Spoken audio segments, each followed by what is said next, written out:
कृष्णा कृष्णा हरे हरे हरे राम राम राम हरे हरे। अभी प्रभु जी के लिए 3 बार हरे कृष्ण महामंत्र जप करेगा।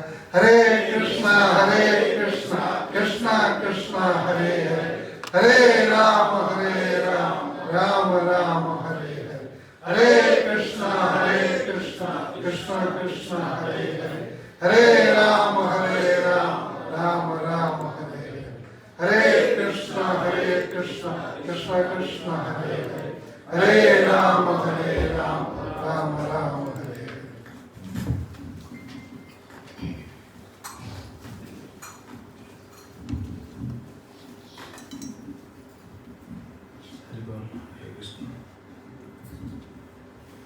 ओम ज्ञानं तिमिरान्धस्य ज्ञानाञ्जनशलाकया चक्षुरुन्मिलितं येन तस्मै श्रीगुरवे नमः। श्रीचैतन्यमनोभीष्टं स्थापितं येन भूतले स्वयं रूपं कदा मह्यं ददाति स्वपदान्तिकम्। वन्देऽहं श्रीगुरो श्रीयुतपदकमलं श्रीगुरुन् वैष्णवांश्च श्रीरूपं शक्रजातं सहगणरघुनाथान्वितं तं सजीवं साद्वैतं सावधूतं परिजनसहितं कृष्णचैतन्यदेवं श्रीराधा कृष्णपादं सहगण ललिता श्रीविशाखान्वितांश्च। नमो विष्णुपदाय कृष्णप्रेष्ठाय भूतले श्रीमते भक्तिवेदान्त स्वामिन्निते नामिने। नमस्ते सरस्वती देवे गौरवाणी प्रचारिणे निर्विशेष शून्यवादी पाश्चात्यदेशतारिणे। हे कृष्णा करुणा सिंधो दीनबन्धो जगत्पते गोपेश गोपिकाकन्त राधाकन्त नमस्तुते। तप्तकाञ्चन गौरङ्गी राधे वृन्दावनेश्वरी वृषभानुसुते देवी प्रणमामि हरिप्रिये। वञ्चाकल्पतरुभ्यश्च कृपा सिन्धुभ्यैव च पतितानं पावनेभ्यो वैष्णवेभ्यो नमो नमः। नमो महावदन्याय कृष्णप्रेमप्रदायते कृष्णाय कृष्णचैतन्य नाम्ने गौरत्विषे नमः। जय श्री कृष्ण चैतन्य प्रभु नित्यानंद श्री अद्वैत गदाधर शिवासादि और भक्तवृंद। हरे कृष्णा कृष्णा कृष्णा हरे हरे हरे राम राम राम हरे हरे। यं प्रव्रजन्तं मनुपेतं मपेतकृत्यं द्वैपायना विरहकातराजुहाव पुत्रेति तन्मयतया तरवोऽभिनेदो स्तं सर्वभूतहृदयेषु मणिमानतोऽस्मि। नारायणं नमस्कृत्यं नरं चैव नरोत्तमं देवीं सरस्वतीं व्यासं ततो जयमुदीरये। वेदे रामायणश्चैव पुराणे भारते तथा आदौ चन्ते च मध्ये च हरिः सर्वत्र गीयते। मूकं करोति वाचालं पङ्गुं लङ्घयते गिरिं यद्रूपास्तमहं वन्दे श्रीगुरो दिनतारिणीं परमानन्दमाधव। ॐ नमो भगवते वासुदेवाय। ॐ नमो भगवते वासुदेवाय। ॐ नमो भगवते वासुदेवाय। ॐ नमो भगवते वासुदेवाय। ॐ नमो भगवते वासुदेवाय। ॐ नमो भगवते वासुदेवाय। हरे कृष्ण। श्रीमद् भागवतम में से हम श्रवण कर रहे हैं। भगवान की पवित्र नाम की महिमा के बारे में हम श्रवण कर रहे हैं, चर्चा कर रहे हैं। लेकिन नाम की महिमा के बारे में सुनने से पहले हम ये सुन रहे थे ये टॉपिक क्यों आया है। परीक्षित महाराज के प्रश्न के ऊपर ये प्रश्न हम सुन रहे हैं। परीक्षित महाराज जो बोल रहे थे, उन्होंने जो पूछ लिया कि व्यक्ति कैसे नरक को नहीं जाएगा, आप बताइए। तो इससे हमको ये पता चलता है, सुखदेव गोस्वामी जो बोल रहे हैं, अगर व्यक्ति भक्ति पथ पर चलेगा, भक्ति को पकड़ करके चलेगा, तो वो नरक को नहीं जाएगा। नरक की जाने का रास्ता उनका बंद हो जाएगा। और भक्ति जैसे भी वो करता है, इसके उदाहरण तक पे हम ये सुन रहे हैं अजमेर के प्रसंग। लेकिन सुखदेव गोस्वामी ये नहीं बोल रहे थे कि मैं अजमेर के बारे में सुनाने के लिए जा रहा हूँ, आप सुनिए, आपको पता चल जाएगा, ये नहीं बोल रहे थे। बहुत सुंदर सुखदेव गोस्वामी बताया कि मैं एक ऐसा बात बोलने के लिए जा रहा हूँ जो यमराज के दूत, यमदूत और विष्णु दूतों के बीच जो संवाद हुआ था, इस संवाद को मैं बोलने के लिए जा रहा हूँ। इस संवाद के मुख्य पात्र है अजामिल। मतलब अजामिल को लेकर वो दोनों गोष्ठियों के बीच ये संवाद हो रहा था। तो हम सुन रहे थे कैसे वो दो गोष्ठियों के दूतों का कैसे एक जगह पर आना हुआ, अजामिल के घर पर कैसे आना हुआ। क्योंकि अजामिल मरते समय विष्णु का नाम उच्चारण कर दिया, मुंह से भगवान का नाम सुनते ही भगवान के दूत आकर पहुंच गए। लेकिन उनका बहुत पाप था, इसलिए बहुत पहले ही यमदूत भी सोच रहे थे वो कब मरेगा, हम उसको लेकर चलें। इसलिए यमदूत मरते समय ही आकर पहुंच गए थे। लेकिन विष्णु का नाम, नारायण का नाम जब मुख से उच्चारण किया गया, उस समय विष्णु के दूत तुरंत आकर वहां पहुंच गए और दोनों दूतों के बीच ऐसा बातचीत हो रहा था। विष्णु दूत ने 5 प्रश्न पूछे थे। 5 प्रश्न याद होना चाहिए सभी को। क्या क्या याद है? धर्म क्या है, अधर्म क्या है, धर्म का सिद्धांत क्या है, अधर्म किसे कहते हैं, दंड कैसे दिया जाता है, दंड का योग्य पात्र कौन है, और सभी कर्मी लोग दंड पाते हैं या फिर कुछ पाते हैं, कुछ निकल जाते हैं इसे। तो ये 5 प्रश्न पूछ रहे थे और 5 प्रश्नों का उत्तर भी यमदूत ने दे दिया। लेकिन देने के बाद हम तो सुन रहे थे 5 प्रश्नों का उत्तर क्या है, हमने तो बिल्कुल चर्चा किया। जो सुखदेव गोस्वामी ने ये बात सब श्रीमद् भागवत में बताया, धर्म क्या है, अधर्म क्या है, व्यक्ति को कैसे दंड दिया जाता है, कौन नरक जाता है, उनको दंड क्यों दिया जाता है, ये सब हम सुन रहे थे। और सभी कर्म करने वाले जो सकाम कर्मी होते हैं, वो सभी लोगों को नरक जाना अवश्य पड़ेगा। वो कोई भी ऐसे बच नहीं पाएगा। क्यों? क्योंकि कल हम सुन रहे थे, संभवंती ही भद्राणि विपरीतानि च अनघा कारणं गुणसंगोस्ति देहवन्न ह्य कर्मकृत। यहाँ अगर कोई सोच सकता है कि मैं सभी समय सिर्फ पुण्य ही करूंगा, बिल्कुल पाप नहीं करूंगा, लेकिन अज्ञानसार से भी उनका पाप हो जाएगा। जानबूझकर तो लोग पाप करते हैं, न चाहते हुए भी कुछ न कुछ ऐसा पाप हो जाएगा। इसलिए व्यक्ति यहाँ जो कर्म करते हैं उनको नरक जाना अवश्य पड़ेगा, और जाकर वो वहाँ जरूर दंड पाएंगे। लेकिन किसी को भी नहीं पता चलता है कि हम ये शरीर से हमको क्या करना चाहिए, पिछले जन्म का कर्म हम यहाँ जैसे भोग रहे हैं, उसी तरह हम यहाँ जो कर्म करते हैं इसका फल भी हमको नरक में ही भोगना पड़ता है। कल हम सुन रहे थे, अधर्म अनुसरण दंडम धर्म अनुसरण सुखम इत्यर्थ। श्रीधर स्वामी उनकी टीका में ऐसा बात बोल रहे थे, जो जैसा कर्म क्या है उनको ऐसा ही फल मिलेगा। नरक में भी ऐसा विधान है।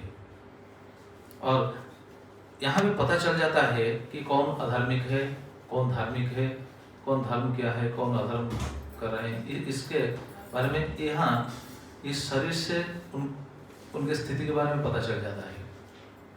मतलब वो पहले धार्मिक थे या नहीं, पहले अधार्मिक थे या नहीं, और अभी जो कार्य कर रहे हैं इसके बाद फिर उनको क्या भोगना पड़ेगा। मतलब वो धार्मिक होकर इस जगत पर आएंगे या फिर अधार्मिक होकर आएंगे, उनका चित्त कैसा होगा।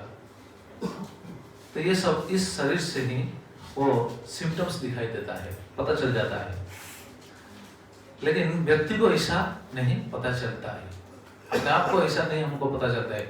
हम ऐसा समझ पाएंगे जब शास्त्रों को सुनेंगे या फिर पढ़ेंगे। यमराज को पता चल जाता है। कल हम सुन रहे थे, मनस्यैव पुरे देवं पूर्व रूपम विपश्यति अनुमीमांसते अपूर्वम मनसा भगवान अजय। जब जीवात्मा नरक जाता है, यमपुर को जाता है, यमराज के समक्ष उनको उपस्थित किया जाता है, तब यमराज जब देखते हैं उस जीव को, देखते ही उनको पता चल जाता है कि वो पहले क्या पाप किया है।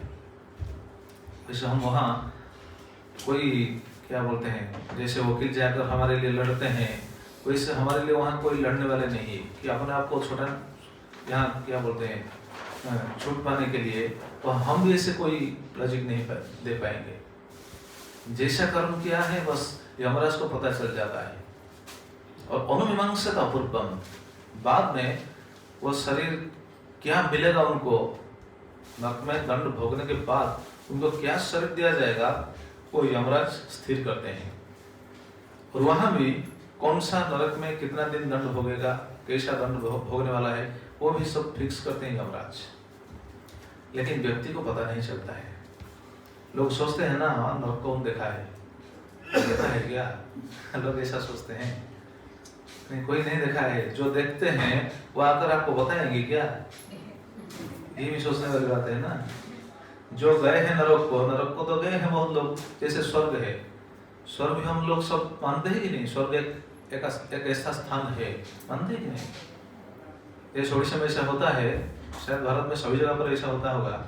अगर कोई व्यक्ति शरीर छोड़ते हैं तो अपने रिलेटिव्स के पास वो लिख कर भेजते हैं। पहले ऐसा तो होता था, आजकल तो मोबाइल पे बस मैसेज दे देते हैं। तो पहले लिख कर भेजते थे, वहां लिख कर भेजते थे कि हमारा पिता या हमारा माता स्वर्ग चले गए, स्वर्गवास हो गए। क्या पिता माता जब गए हैं, जाते समय आपको बोल कर गए थे मैं स्वर्ग जा रहा हूँ, बोल कर गए थे, तो कैसे लिख दिए कि पिताजी स्वर्ग पधार गए, स्वर्ग चले गए, ऐसा लिखते हैं कि नहीं। स्वर्गवास हो गया, उनका स्वर्गवास हो गया। जैसे कि वो बिल्कुल उनको समझा बुझा कर गए थे, मैं स्वर्ग जा रहा हूँ, बस तुम अपना संसार संभालो, ऐसा कहकर गए थे क्या? नहीं। अच्छा, वो तो ऐसा कहकर नहीं गए थे। क्या जो लोग उनको छोड़कर आए, क्या वो स्वर्ग के द्वार पर जाकर छोड़कर आए थे क्या? फिर वो कैसे बोलते हैं वो स्वर्ग गए? तो कहने का तात्पर्य ये है, लोगों का विश्वास है स्वर्ग भी है। स्वर्ग से कोई आकर यहाँ किसी को समझाता नहीं कि स्वर्ग ऐसा है, फिर भी लोग विश्वास करते हैं कि नहीं। लोग तो कोई ऐसा नहीं सोचते, नहीं स्वर्ग नहीं हो सकता, अगर कोई स्वर्ग से आकर हमको बताएगा तो अब हम विश्वास करेंगे, ऐसा कोई बोलता है क्या? नहीं। लेकिन ऐसा सब सोचते हैं, अगर नरक है तो हमको कैसा पता चलेगा। तो नरक से क्या कोई आकर आपको बताएगा? क्योंकि नरक जो चला जाता है उनका इधर जो हो गया था ये सब भूल जाते हैं।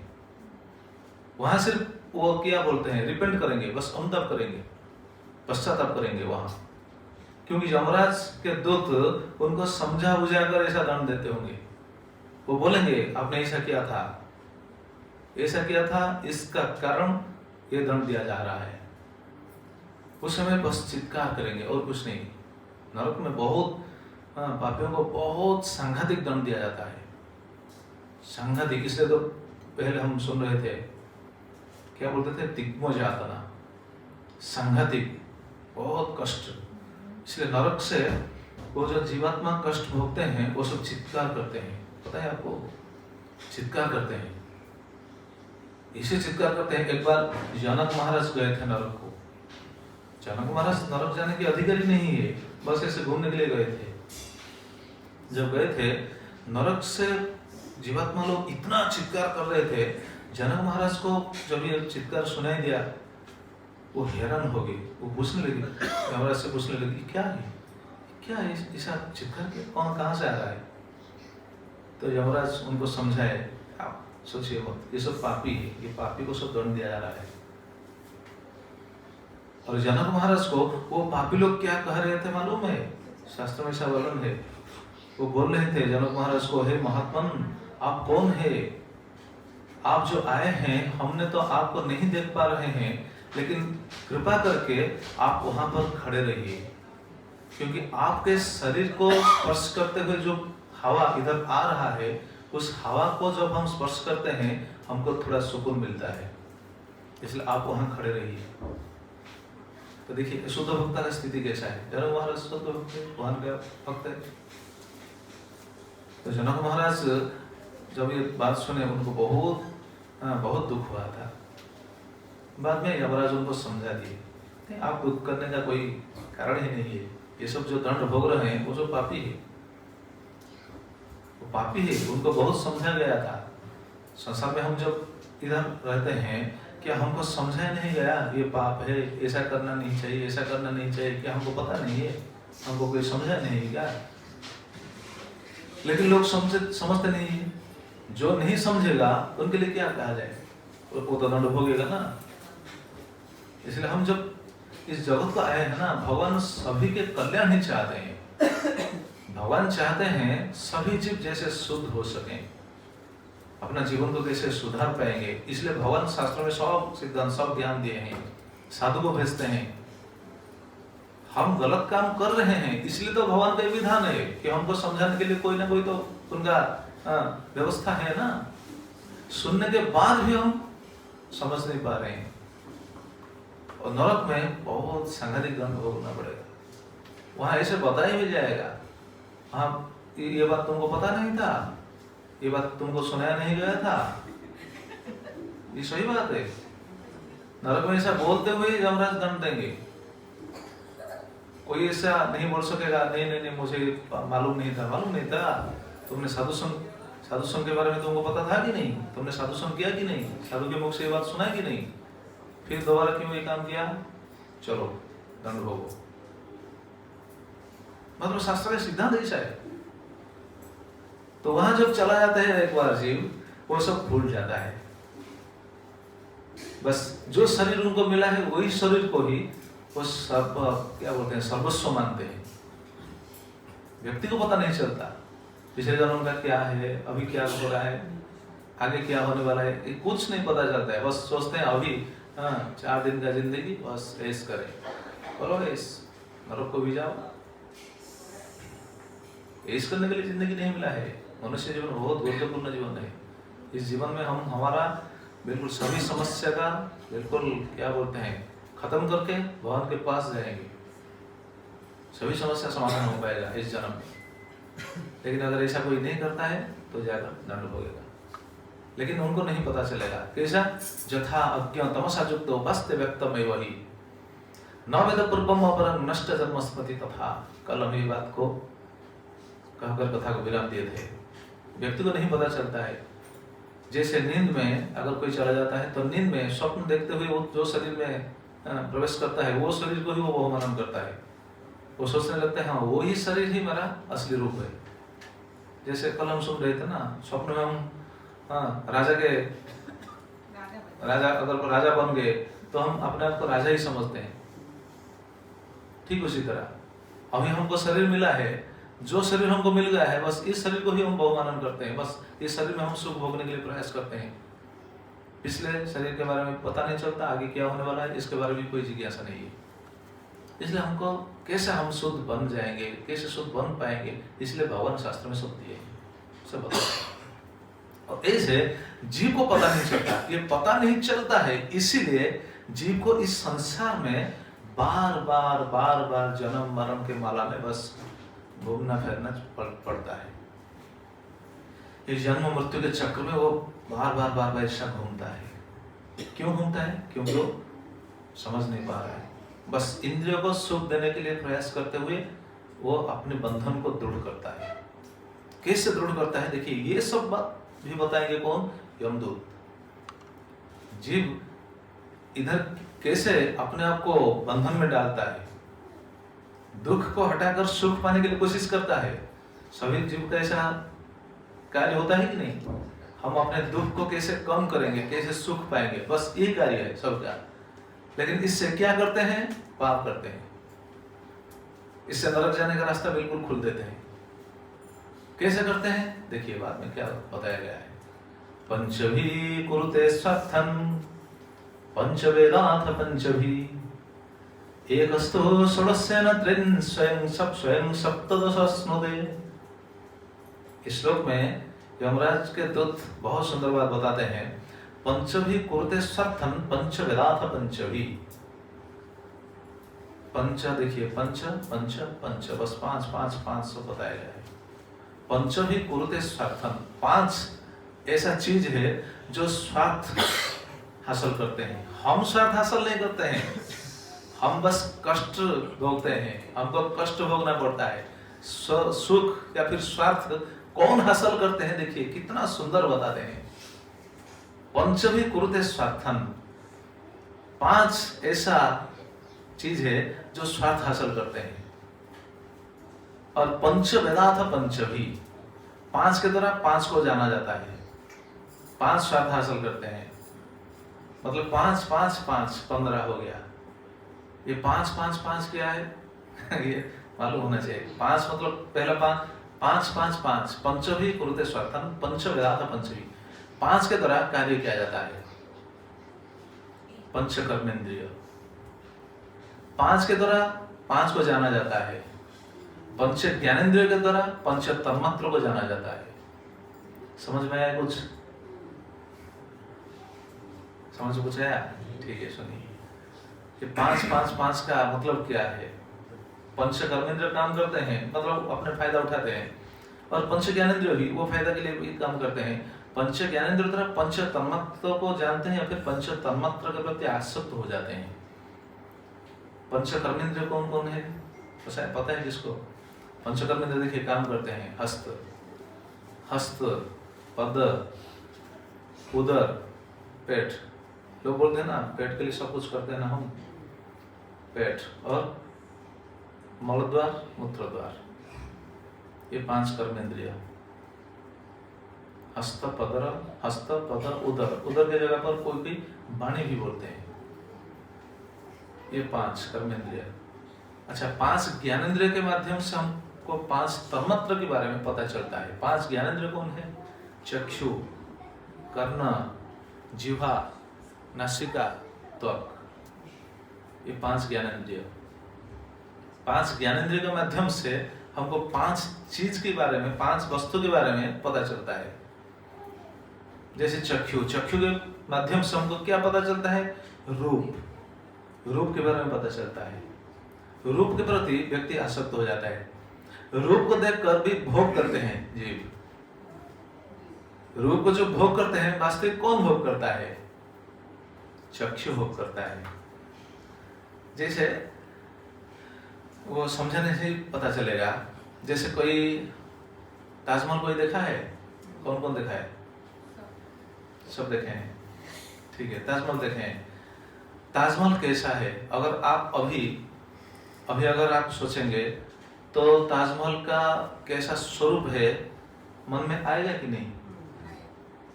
जो कभी देखा नहीं उनके मन में आ सकता है? नहीं आ सकता है। जो देखा है उनके मन में आएगा। मतलब ताजमहल के बारे में हम सोच सकते हैं, सोचकर कुछ आनंद पाते हैं। हाँ, मैं गया ताजमहल दर्शन करने के लिए गया था, देखने के लिए गया था। तो ताजमहल को कौन देखा था? हम देखे थे। कौन देखा था? आंख देखा था, चक्षु देखा था। तो रूप को, ये रूप एक तन्मात्र है, पंच तन्मात्र। रूप को देखा था कौन? चक्षु। मतलब जीवात्मा भोग रहा है लेकिन इंद्रियों के माध्यम से। जैसे रसगुल्ला, रसगुल्ला कैसा लगता है? अगर हम नहीं, अगर हम रसगुल्ला को कभी खाए नहीं, कोई देखा है, रसगुल्ला को देखा है, अगर पूछ लिया जाएगा उनसे रसगुल्ला कैसा लगता है, वो बता पाएगा? मतलब रसगुल्ला का जो टेस्ट है वो व्यक्ति समझ सकता है आंख से नहीं या फिर कान से नहीं। कैसे समझ पाएगा? जीवा से। तो वो जो समझने की बात है, मतलब पांच ज्ञानेंद्रिय इसको कहा जाता है। मतलब ये पांच चीजों से, ये ज्ञान के द्वारा उनके स्वरूप के बारे में पता चलेगा। जैसे रसगुल्ला के बारे में क्या ज्ञान आएगा, रस मतलब जिह्वा रसनेंद्र के माध्यम से ही पता चलेगा रसगुल्ला कैसा है। देखने से पता नहीं चलेगा, देखने से तो बस सफेद ही दिखेगा, है कि नहीं? वो क्या बोलते हैं, चाशनी, चाशनी बोलते हैं ना, चाशनी में तो बस डूबा कर रहता है, डूब कर रहता है। देखने से क्या पता चलेगा, देखने से पता नहीं चलेगा, जब वो खाएंगे पता चलेगा। चक्षु वैसे कर्म जो बधिर है, जिनको सुनाई नहीं देता, वो बता पाएगा कौन सा गीत चल रहा है, क्या चल रहा है, वो तो बिल्कुल सुनाई नहीं देता उनको। देखिए आजकल कितना गीत चलता है कि नहीं, बॉलीवुड हॉलीवुड सब गीत सब चलता है ना, तो कितना गीत चलता है, लोग वो गीत को सुनकर भी आनंद पाते हैं कि नहीं? जो बधिर है वो आनंद पाएगा वो गीत को सुनकर। मतलब ये कान के माध्यम से हम सब के बारे में हमको पता चलता है। चक्षु, कर्ण, जिह्वा, जिह्वा से रस के बारे में पता चलता है, कर्ण से शब्द के बारे में पता चलता है। चक्षु, कर्ण, जिह्वा, नासिका, नासिका से पता चलता है गंध, गंध के बारे में पता चलता है। और त्वक, त्वक से त्वक, चर्म, स्पर्श, स्पर्श के बारे में पता चलता है। तो ये जो पंच ज्ञानेंद्र है, चक्षु, कर्ण, जिह्वा, नासिका, त्वक, ये पंच ज्ञानेंद्रियों के माध्यम से हमको पंच तन्मात्र के बारे में पता चलता है। पंच तन्मात्र क्या है? शब्द, स्पर्श, रूप, रस, गंध, ये पंच तन्मात्र। देखिए अभी सोचने वाली बात है, ये सब जो चल रहा है पंच तन्मात्रों को हम भोग रहे हैं, ऐसा सोच रहे हैं, पंच कर्मेंद्रिय अपना कार्य कर रहे हैं ऐसा हम सोच रहे हैं। वास्तविक इनका काम क्या है? ये सब कार्य करते हैं भोगने के लिए, है कि नहीं? चक्षु से हम दृश्य को भोगते हैं, कान से हम शब्द को भोगते हैं, जिह्वा से हम रस को भोगते हैं। वास्तविक भोक्ता कौन है? क्या जिह्वा भोगता है? क्या चक्षु भोगता है? क्या कान भोगता है? कौन भोगता है? ये थोड़ा तत्व की बात है। कौन भोगता है? आत्मा भोगता है। हाँ जी, मन भोगता है। और क्या हो सकता है? सब अलग अलग चीज भोगते हैं। अच्छा, किसी को कनेक्टेड नहीं है, किसी को कनेक्टिंग नहीं है। अच्छा, लेकिन सभी का कनेक्शन एक जगह पर है, मन के पास। गीता में भगवान, गीता एक ऐसा शास्त्र है, एक ऐसा ग्रंथ है, भगवान बिल्कुल सभी लॉजिक, सभी थ्योरी गीता में दे दिया है। सभी इंद्रियों में से ज्यादा खतरनाक, ज्यादा सेंसिटिव और ज्यादा क्या बोलते हैं, सबसे मुख्य इंद्रिय कौन है? मन है। इसलिए गीता में भगवान बताए हैं, इंद्रियाणि मनस्तस्मि, इंद्रियभ्यो परं मनः, मनसस्तु परा बुद्धि, ये सब बात बताया है। और उसके बाद तो देखिए सभी इंद्रियों में से श्रेष्ठ कौन है? मन है। मतलब मन ही भोगता है। देखिए ये जीवात्मा का बंधन कैसे है हमको पता नहीं चलता है। यमराज के दूत ये बात बताते हैं, अगर हम चाहेंगे हम जाकर रसगुल्ला खाएंगे, तो हम सोच रहे हैं रसगुल्ला खाने के लिए। अच्छा, कौन सोचा पहले? मन सोचा। मन सोचा मैं रसगुल्ला खाऊंगा। ये बस एग्जाम्पल के लिए मैं बता रहा हूँ। मन सोचा कि मैं रसगुल्ला खाऊंगा। रसगुल्ला खाने के लिए जब मन सोच लिया तो खाएगा कैसे? जिह्वा से तो खाएगा ना। इसीलिए जिह्वा के माध्यम से वो रस को आस्वादन करेगा, लेकिन मन बिल्कुल सभी इंद्रियों को, सभी शरीर को प्रम्प्टिंग करता है, चलो दुकान तक चलो, या फिर जाकर चीज लाओ या शुगर लाओ, घर में बनाओ। तो देखिए मन का सब प्रम्प्टिंग है और मन सब कार्य करता है। ये तो हम रसगुल्ले के बारे में बता रहे हैं। जो सिगरेट पीते हैं वो मन का ही काम है। बस मन सोचता है आज सिगरेट पीना है, सिगरेट पीने के लिए वो शरीर को पकड़ करके लेकर जाएगा दुकान तक, चलो। जो शराब पीते हैं वो मन का काम है, मन ही शरीर को लेकर पकड़ करके चलेगा शराब के दुकान तरफ, वहां लेकर पिएगा। कौन पी रहा है? जीवात्मा पी रहा है। जीवात्मा तो इतना छोटा सा है, दिख नहीं पाएंगे कोई।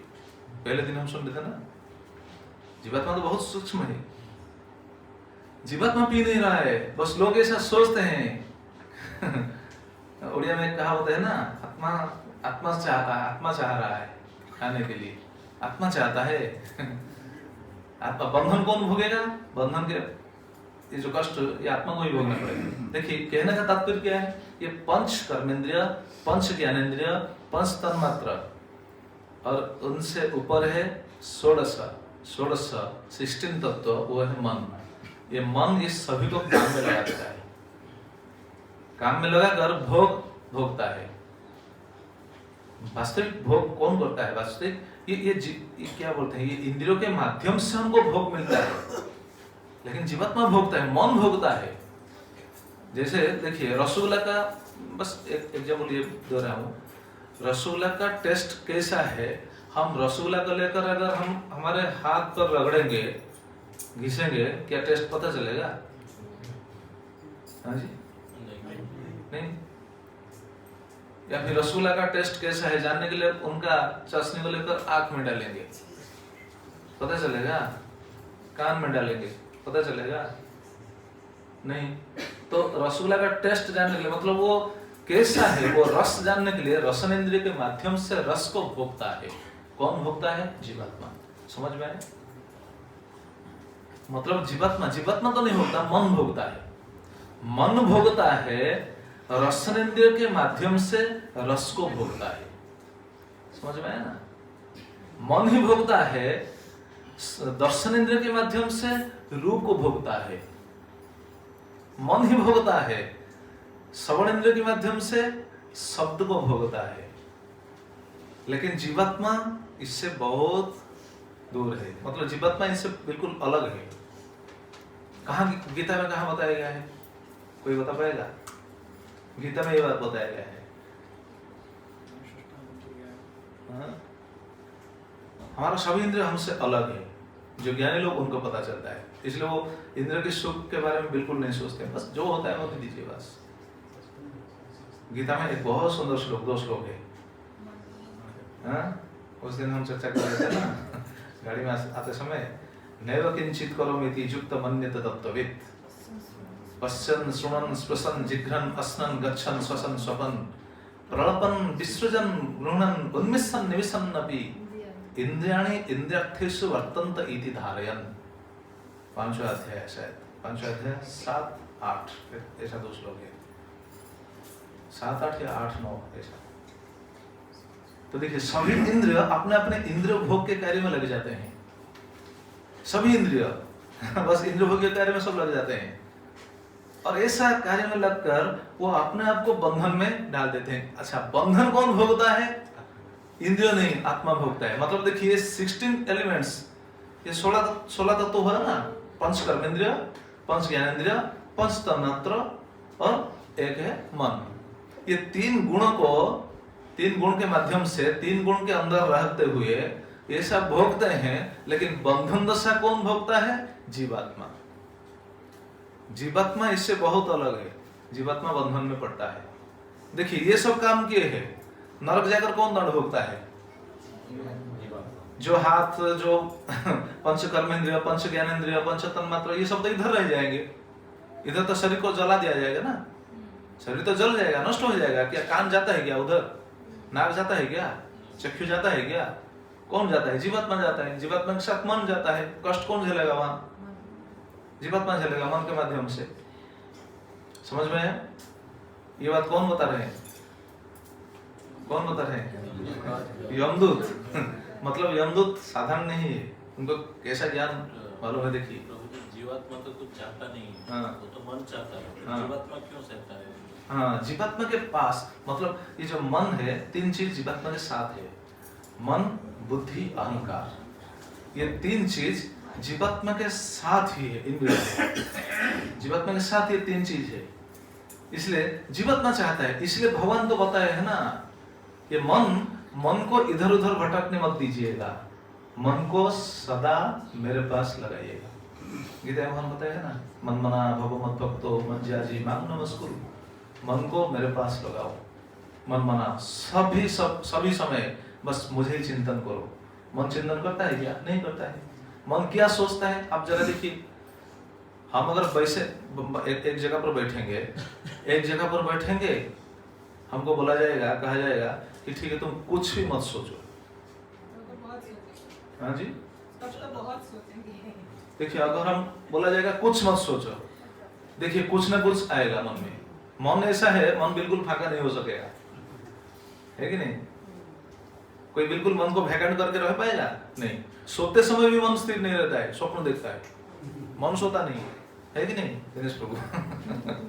मन सोता है क्या? मन अगर सोता है तो स्वप्न देखता है कौन? तो मन ही देखता है।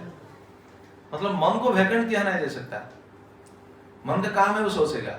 इसीलिए तो भगवान बताया है, अगर मुझे छोड़कर तुम सोचोगे तो बस ये जो 16 एलिमेंट्स हम सुने हैं ना, इसके बारे में ही सोचोगे। देखो मन का क्या सोच आता है? मन के अंदर ये सोच ही आता है, कैसे अच्छा मकान बनाएंगे। मकान बनाने से क्या होगा? कैसे अच्छा, क्या बोलते हैं, हम स्टडी करेंगे, कैसे अच्छा नौकरी करेंगे। जो भी हम करते हैं बस ये पंच ज्ञानेंद्रियों को भोगने के लिए, और कुछ नहीं। अच्छा मकान मिलेगा तो, अच्छा मकान बनाएंगे तो क्या होगा? रहेंगे। रहने से क्या होगा? कि आत्मा का कोई फायदा है? बस शरीर को सुख मिलेगा। शरीर को सुख मिलेगा मतलब आराम से डल्ला गद्दी के पर सोएंगे, या फिर टीवी देखेंगे, या फिर एसी चलाएंगे, एसी घर में रहेंगे, बस शरीर को सुख देने के लिए ना। तो ये ज्ञानेंद्रियों को सुख देने के लिए बस ये काम चल रहा है। लेकिन जीवात्मा बंधन में रहता है, वो बंधन को जाएगा, फिर नरक को जाएगा। इसलिए हम क्या करना चाहिए? घर पर सब मकान वहां से तोड़ देना चाहिए? क्या सोच रहे हैं? बिल्कुल पढ़ाई नहीं करना चाहिए, नौकरी नहीं करना चाहिए, तो क्या करेंगे हम? सब कुछ करेंगे लेकिन भगवान के साथ जुड़ते हुए करना चाहिए, नहीं तो सब ये दिक्कत होगा। क्योंकि ये सभी इंद्रिय हमारे लिए बहुत बंधन के कारण है। एक एक इंद्रिय के कारण व्यक्ति बिल्कुल बंधन में पड़ता है। इसलिए 24 गुरु जो बनाए थे ना, अवधूत जो 24 गुरु बनाए थे, 24 गुरु में से हमको पता चल जाएगा ये 5 इंद्रियों के माध्यम से, 5 इंद्रियों के बारे में सोचते हुए 5 गुरु बनाए। क्योंकि वो एक एक इंद्रिय उनको बंधन में डाल देता है, उनका जीवन नष्ट हो जाता है। जैसे पतंग बोलते हैं ना, हिंदी में क्या होगा? पतंग कभी आग जलाई दे रहा है, आग जलता है तो पतंग जाकर आग में झुलस कर गिर जाता है, मर जाता है। क्यों मर गया? वो एक इंद्रिय के कारण। कौन सा इंद्रिय? आग के कारण वो देखा, वो सोचा कि अगर मैं इसके पास जाऊंगा तो इसको भोग करूंगा, बस गया, मर गया। इसलिए पतंग को अवधूत ने गुरु बनाया, चक्षु के बारे में। तो हम देखिए कितना दृश्य देखते हैं जगत में, जो भी देखते हैं, देखने के बाद हम उस प्रति आसक्ति हो जाते हैं। आसक्त हो जाते हैं नहीं? घर हो, मकान हो, गाड़ी हो, जो भी हो तो देखिए आँख कैसा हमारे लिए बंधन का कारण होता है। चक्षु, कर्ण, कान के माध्यम से एक जीव भी मृत्युवरण करता है। कौन पता है? इसलिए अवधूत एक जीव को गुरु किए। कान के द्वारा एक जीव मृत्युवरण करता है, वो है हिरण। हिरण को जंगल में पकड़ना इतना आसान नहीं है। इतना दूर से भागता है, इतना जोर से भागता है, उनको कोई पकड़ नहीं पाएगा। लेकिन शिकारी उनको पकड़ने के लिए क्या करता है मालूम है? शिकारी कैसे पकड़ते हैं हिरण को? एक जगह पर जाल बिछा देते हैं, दूसरी ओर वो जाकर बांसुरी बजाते हैं या फिर सुंदर गीत गाते हैं। वो हिरण गीत सुनते हुए आएगा या फिर बांसुरी सुनते हुए आएगा, आकर अपने आप वो जाल में फंस जाएगा। देखिए वो क्यों फंस गया? कान के कारण। शब्द सुनते हुए आकर वो फंस गया, इसलिए हिरण को गुरु बनाए। चक्षु, कर्ण, जिह्वा के लिए अवधूत ने जीव को गुरु बनाया। किसको पता है? मछली को गुरु बनाया। मछली को क्यों गुरु बनाया? क्योंकि मछली देखिए कितना बड़ा जलाशय के अंदर है, लेकिन जो जाते हैं ना, कांटा पकाते हैं, कांटा फेंकते हैं, वो क्या बोलते हैं? बंसी तो बोलते हैं उड़िया में, हिंदी में क्या होता है? बंसी होता है। जो बंसी कांटा पानी में छोड़ देते हैं तो मछली आकर वो बंसी कांटा बोलते हैं ना, बंसी कांटा में जो छोटा सा मांस का जो एक पीस लगा हुआ है उसका अगर निगलने के बाद वो फंस जाएगी। देखिए मछली को खाने के लिए जलाशय में क्या खाना नहीं है? क्या खाना है? लेकिन ये जिह्वा के कारण उनको ये बंधन भोगना पड़ता है। तो जिह्वा के कारण वो आकर अपने आप फंस जाता है, प्राण चला जाता है उनका। देखिए हमारा जिह्वा कितना, इसलिए तो प्रसाद मंत्र हम जो बोलते हैं ना, क्या बोलते हैं? नहीं महाप्रसाद तो बोलते हैं परिवार तार मध्य जिह्वाति, ये बात बोलते हैं। तार मध्य जिह्वाति लोभमय सुदुर्मति ताकजता कठिन संसारे। ये जिह्वा को जीतना इतना आसान है, बहुत कठिन है। अब जो जिह्वा आजकल तो बस ये जिह्वा के कारण तो हम बंधन में फंस जाते हैं, इधर उधर सब खाते हैं, बाहर कुछ भी खाना नहीं चाहिए। ये सही बात है, सुनेंगे आगे आएगा। ये तो बस थोड़ा सा फिलोसफी हम सुन रहे हैं, और आगे बताएंगे जमदूत कितना सुंदर बात बताएंगे, सुनेंगे। बाहर कुछ नहीं खाना चाहिए, किधर भी कुछ भी नहीं खाना चाहिए। बस लोगों का ऐसा मन में सोच हो सकता है, प्रश्न आ सकता है, हम तो मर जाएंगे, बाहर नहीं खाएंगे तो मर जाएंगे। मर जाएंगे? आप बाहर ज्यादा घूमते हैं या हम घूमते हैं, जरा सोचिए। ये तो मैं चैलेंज देकर बोलता हूँ, बाहर आप ज्यादा घूमते हैं या फिर हम घूमते हैं? हम तो 11 महीने घूमते हैं, हम तो मरे नहीं। आपके सामने तो बात कर रहे हैं। हाँ जी, हाँ जी, आपको स्पेशल खिलाने वाला मिलेगा, हमको नहीं मिलेगा। हाँ अच्छा। जब हम भगवान का भक्ति करेंगे तो भगवान हमारे लिए व्यवस्था करेंगे। जब हम ऐसा ठान ले कि मैं बाहर कुछ भी नहीं खाऊंगा, मर जाऊंगा, कुछ भी नहीं खाऊंगा, ऐसा ठान ले, तो भगवान का सिंहासन हिल जाएगा।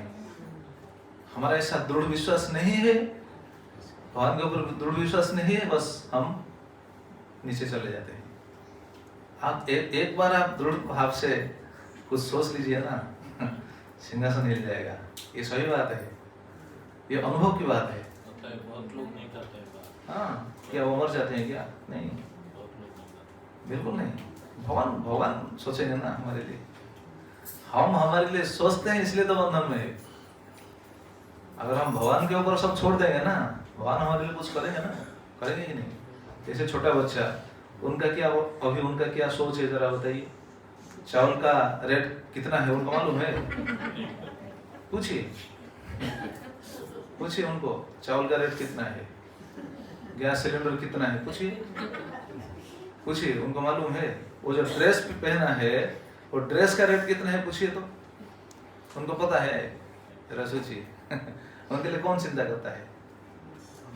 सोचिए, कौन चिंता करते हैं? पिता माता चिंता करते हैं ना। क्यों? क्योंकि वो उनके पिता माता के ऊपर आश्रित है, इसलिए उनके चिंता पिता माता करते हैं, वो नहीं चिंता करते हैं। वैसे हम जब भगवान के ऊपर आश्रित हो जाएंगे ना, भगवान हमारे लिए चिंता करेंगे। हम तो आश्रित नहीं होते हैं ना, हम अपने ऊपर आश्रित है। हम सोचते हैं हम कैसे जिएंगे, भगवान छोड़ देते हैं, जाओ जियो लेकिन नरक भी जाओ। ऐसा भगवान रास्ता भी रखे हैं, ठीक है जियो, अपने मन में जैसा आता है वैसा जियो, लेकिन नरक जाने के लिए भी तैयार हो जाओ। और क्या, ये तो डेस्टिनेशन हो जाएगा। तो ऐसा कौन सी बात में मैं ये धरा गया? हाँ, 5 जो गुरु बनाए थे, जिह्वा। अच्छा, जिह्वा के बात में चर्चा हो रहा है। तो बाहर कुछ नहीं खाना चाहिए, आगे आएगा। बहुत सारा शास्त्रों में बहुत सारा सिद्धांत है। चैतन्य चरितामृत में क्या बताया गया है मालूम है?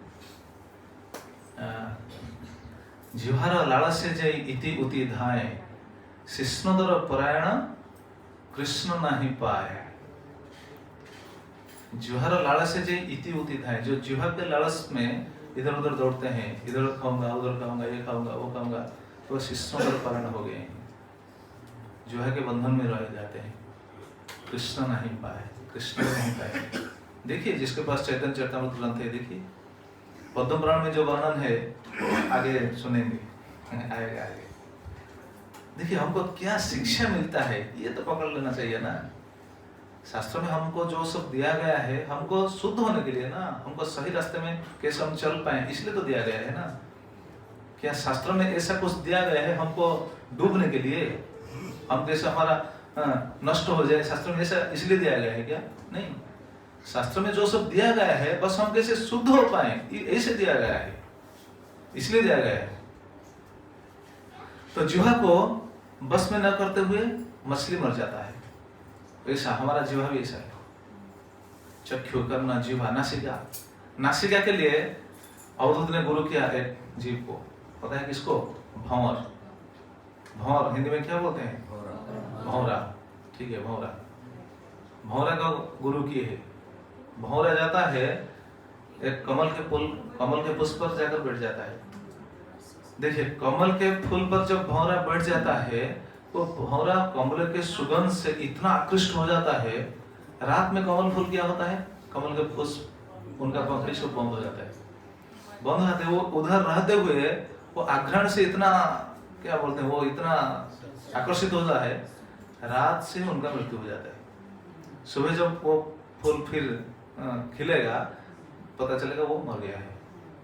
देखिए भंवरा कितना शक्तिशाली है। मतलब आप देखे होंगे, शायद भारतवर्ष में ऐसा देखे होंगे, भंवरा एक काठ के भीतर काट कर वो अपना बनाता है कि नहीं?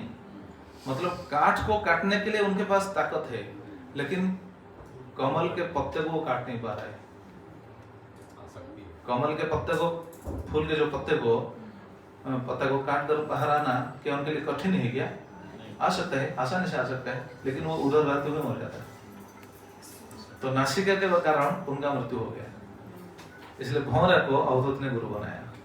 जरा सोचिए। और पांचवा स्पर्श इंद्र के लिए एक जीव को गुरु बनाया, हस्ती को। हाथी को जंगल में पकड़ना इतना आसान नहीं है। हाथी के पास जाएंगे तो क्या करेगा? वो एक साथ 10-20 आदमी को डायरेक्ट कुचलते हुए चला जाएगा, है कि नहीं?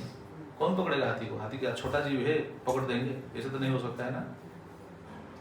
इसलिए जो हाथी को पकड़ते हैं वो कैसे पकड़ते हैं मालूम है? तो बहुत बड़ा गड्ढा खोलते हैं। गड्ढा खोलने के बाद उनके ऊपर क्या बोलते हैं, क्या होगा, उनके ऊपर बस छोटा सा लकड़ी ऐसा कुछ बिछा कर, मतलब जैसे हाथी को पता नहीं चलेगा नीचे गड्ढा है, अंधकूप जैसे बनाते हैं, तो ऊपर बाहर से बिल्कुल पता नहीं चलेगा। और दूसरी तरफ एक फीमेल हाथी को, हस्तिनी, वो हिंदी में क्या होगा? हथनी को रख देते हैं। वो हाथी जाता है स्पर्श करने के लिए, वो हथनी को स्पर्श करने के लिए जाएगा, वो गड्ढा में गिर जाएगा। जब गड्ढा में गिर जाता है, वो जो हाथी को पकड़ने के लिए जो ये सब कार्य किया था, उन्होंने क्या करता है मालूम है? वो डायरेक्ट हाथी को नहीं निकालता है वहां से। पता है क्या करते हैं? वो वहां बहुत दिन रखते हैं, रखकर अंकुश बोलते हैं ना, हाथी को मारते हैं अंकुश, डंडे के आगे छोटा सा कील होता है, उसको कील के मार, वो ऐसे अंकुश मारते हुए उसको बस में लेते हैं। मतलब वो जैसा बोलेगा वैसा जैसा वो करेगा, ऐसा वो वशीभूत करते हैं। माहुत बोलते हैं, हिंदी में क्या होगा? माहुत बोलते हैं। वो माहुत ऐसा करता है, उनको बस में लेना है। इसलिए तब उससे बहुत दिन ये गड्ढे के अंदर रखता है, थोड़ा थोड़ा खाना देता है, ज्यादा नहीं। ज्यादा खाएगा तो वो बस में नहीं आएगा ना, जितना चाहिए उतना नहीं, कम देता है बस में लाने के लिए। बस जब बिल्कुल बस में आ जाता है तब निकालता है। निकालने के बाद हाथी इतना बड़ा जीव होते हुए भी एक छोटा सा आदमी के बस में आ जाता है। देखिए, तो जरा सोचिए, एक एक इंद्रिय के कारण एक एक जीव का ऐसा नष्ट, मतलब जीवन चला जाता है। हमारा तो बिल्कुल सभी इंद्रिय है,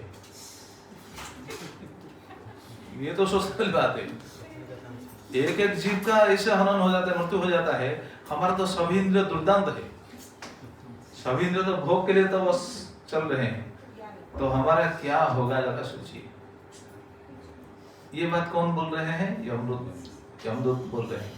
तो पंचभी कुरुते स्वर्थन पंचवेदाध पंचभी एकस्तु षोडशेन त्रीन् स्वयं सप्तदशो अस्मते। मतलब ये जो 16 तत्व है, ये 16 तत्व भोग रहे हैं, आत्मा भोग रहा है, लेकिन मन भोग रहा है ये 16 के माध्यम से। लेकिन जब छोड़कर जाएगा, ये 16 को छोड़ देगा, बस अपने आप चला जाएगा, मन चला जाएगा जीवात्मा के साथ। फिर जब दूसरा शरीर मिलेगा, फिर वो 16 आकर मिल जाएंगे। वो 16 इधर तो नष्ट हो गए थे, फिर जो शरीर मिलेगा उस शरीर में फिर वो 16 आ जाएंगे। फिर ना चक्षु, कर्म, जिह्वा, नासिका, तो ये सब आ जाएगा। तो देखिए जीव का बंधन कितना कठिन है, कितना जटिल है, कितना स्ट्रांग है। मतलब इस बंधन से छुटकारा पाना इतना आसान नहीं है। इसलिए तो बता रहे हैं जीव कैसे बंधन में फंस चुका है, कैसे फंस गया है। हम ऐसे ही अनादिकाल से ऐसे भ्रमण करते हैं। और क्या बोलते हैं देखिए उसके बारे में बाद में, तते तत् षोडशकलं लिंग शक्ति त्रयं महत् धत्ते अनुसंसुति वंशी हर्ष शोको भयार्तिदम्। तत् एतत् षोडशकलं लिंग शक्ति त्रयं महत्। ये 3 गुण के प्रभाव से आकर ऐसे जीवात्मा क्या होता है, सभी जीव के लिए ये लागू है। ये सूक्ष्म शरीर बार बार क्या होता है, जन्म आता है, मृत्युवरण करता है, बार धत्ते अनुसंसुति, बार बहुत शरीर हमको लेना पड़ता है इधर। और शरीर लेते हुए हमको क्या मिलता है, व्यक्ति को क्या मिलता है, हर्ष, शोक, भय, आर्तिदम। हर्ष कभी आनंद मिलता है, कभी दुख मिलता है, कभी भय होता है, ये सब देता है। तो मतलब देखिए जीवात्मा बंधन में है, कैसा वो बिल्कुल अज्ञानी होकर बिल्कुल बंधन में फंस गया है। अच्छा, इसका कारण कौन है? कोई सोच सकता है, अच्छा ये जो जीवात्मा ऐसे बंधन में है, इसको बंधन में कौन डाला? लोग तो सोचते हैं भगवान का सब दोष है, लोग ऐसे भी कहते हैं भगवान का दोष है। नहीं, जीवात्मा अपने आप को ऐसे बांधता है। क्यों? अज्ञता के कारण। नेक्स्ट श्लोक में ये बताया गया है, अज्ञता के कारण, क्योंकि वो अपने इंद्रियों को जीत नहीं पाता है। सभी इंद्रियों के वशीभूत होकर ऐसा बंधन में वो रहता है। देही अज्ञ अजित सर्वज्ञ न इच्छन् कर्मणि कर्ज्यते कोशकार इवात्मानः कर्मणा अच्छद्य मोह्यति। एक श्लोक के बारे में अगर हम बिल्कुल चर्चा करेंगे तो बिल्कुल बहुत समय चलेगा। इतना सिद्धांत है। देही अज्ञ, जीवात्मा अज्ञता के कारण ऐसा बंधन में है। कैसा अज्ञता? अजित षड्वर्ग, ये षड्वर्गों को जीत नहीं पाता है। इंद्रियों के जो भोग प्रवणता, इसको ये जीत नहीं पाता है। या फिर छत जो क्या बोलते हैं, उनके रिपु होते हैं, काम, क्रोध, लोभ, मोह, मद, आश्चर्य, भी षड रिपु होते हैं। लेकिन यहाँ तो इंद्रियों के बारे में बताया गया है। ऐसे इंद्रियों की वेगों को वो समझ नहीं पा रहा है और वो संभाल नहीं पा रहा है, अपने आप को जीत नहीं पा रहा है। अजित षड्वर्ग न इच्छन् कर्मणि कर्ज्यते, इच्छा न होते हुए भी वो कर्म करता है। तो मतलब जीव जो इधर बंधन में है, इनका कारण कौन है? स्वयं ही है। कैसे? अपने आप को ही वो बांधता है। किसे बंधा है? कर्म बंधन में बंधता है। कर्म बंधन में वो अपने आप को बांध देता है। कैसे बांधता है मालूम है? देखिए सुखदेव गोस्वामी क्या बताया है, कोशकार इवात्मानम कर्मणा अच्छद्य मोह्यति। कर्मणा अच्छद्य, कर्म के बंधन में बिल्कुल वो आच्छादित हो जाता है, मोह्यति, मोह के कारण। कर्म के बंधन में बिल्कुल आच्छादित होकर वो बिल्कुल भटकता रहता है। मतलब इस संसार में बंधन में है। और कैसे? एक एग्जाम्पल देकर बता रहे हैं, कोशाकार इवात्मानम। कोशाकार मतलब रेशम कीट। हिंदी में क्या होगा? रेशम के कीट होते हैं ना। हाँ जी, हिंदी में क्या होगा? रेशम के कीड़ा, ठीक है, कीट कीड़ा, ठीक है। रेशम कीड़ा, रेशम का कीड़ा कैसे बंधन में रहता है मालूम है? कोई देखा है? रेशम का जो बनाता है, क्या बोलते हैं उसको? घोंसला। हाँ जी, कोशिका बोलते हैं। अच्छा ठीक है, कोशिका। हाँ, वो कैसे बनाते हैं मालूम है? इधर तो नहीं है, अगर आप भारतवर्ष में कहीं कहीं देखे होंगे तो पता चलेगा। तो वो वृक्ष का नाम है तूत। तूत वृक्ष हम बोलते हैं ना। तूत वृक्ष से, हाँ हिंदी में क्या होता है पता नहीं। तो वृक्ष से वो तंतु को लेकर वो अपना ऐसा घोंसला, क्या बोले हम? कोशिका। ये कोशिकार लिखा है, ठीक है, कोशिका बनाता है। मतलब वृक्ष के तंतु को लेकर इतना मुलायम बनाएगा। बनाने के बाद क्या करता है मालूम है? बनाने के बाद इतना मुलायम होता है वो, बनाने के बाद वो अंदर रहता है वो ऐसा सोचेगा अगर मैं बाहर चला जाऊंगा कोई दूसरा कीड़ा आकर अंदर घुस जाएगा, इसलिए वो अपने द्वार को रुद्ध कर देगा, बंद कर देगा, अपने द्वार को स्वयं बंद कर देगा, लेकिन भीतर है। जैसे बंद हो जाएगा, वो जो कल्टीवेट करते हैं, जो किसान लोग को रेशम कल्टीवेट करते हैं, उनको पता चल जाएगा हाँ ये कोशिका कंप्लीट हो गया। वो लेकर डायरेक्ट क्या करते हैं मालूम है, गरम जल में डुबा देगा।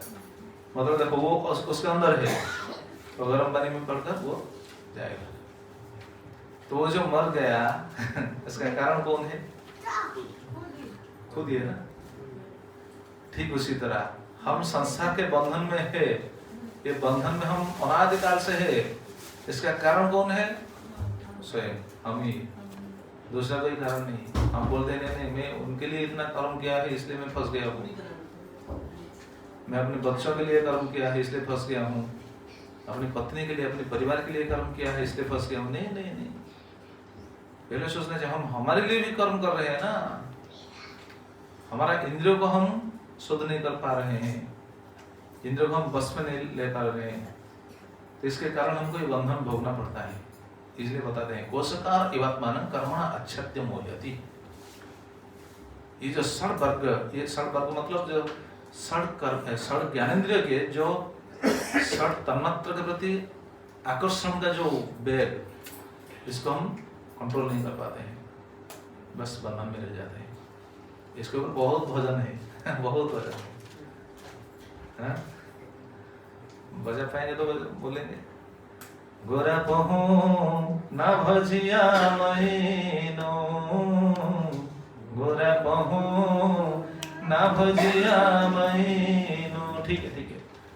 प्रेम रतन धन हेलाय हराइनो, प्रेम रतन धन हेलाय हराइनो, गोरा पहू ना भजिया महीनो। महाप्रभु का भजन है, चैतन्य महाप्रभु का। मतलब हम भगवान के भजन न करते हुए हमको इस जगत में बंधन में रहना पड़ता है। ना भजिया महीनो, भगवान के भजन न करके हमको यहाँ बंधन में रहना पड़ता है। कैसे बंधन में पड़ता है ये बोलते हैं आगे, बहुत सुंदर भजन है। अधने जतन करी धन त्यागिनो, अपनी कर्म दोषे अपनी डूबिनो, गोरा पहू न भजिया महीनो। अधने जतन करी धन त्यागिनो, इसका अर्थ बंगाली में तो पता चलता है कि नहीं? अधने जतन करी धन त्यागिनो, अधन के प्रति जत्न करते हुए धन को त्याग दिया। इसका कारण क्या हुआ? अपनी कर्म दोष से अपनी डूबिनो, अपने कर्म के कारण अपने आप को डुबा। गोरा पहू ना भजिया, भजन न करते हुए तुम्हारे दशा है, मर रहे हो। क्यों समझ में नहीं आ रहा है ये बात? क्यों समझ में नहीं आ रहा है? उसके बाद बोला है सत्संग छाड़ी कैनो असते विलास,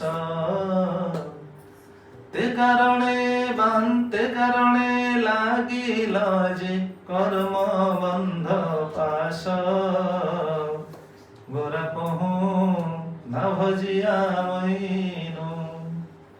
सत्संग छाड़ी कैनो असते विलास, सत्संग को छोड़ करके असत्संग में विलास करते हैं, मन रम जाता है। विलास करते आनंद होते हैं ना असत्संग से।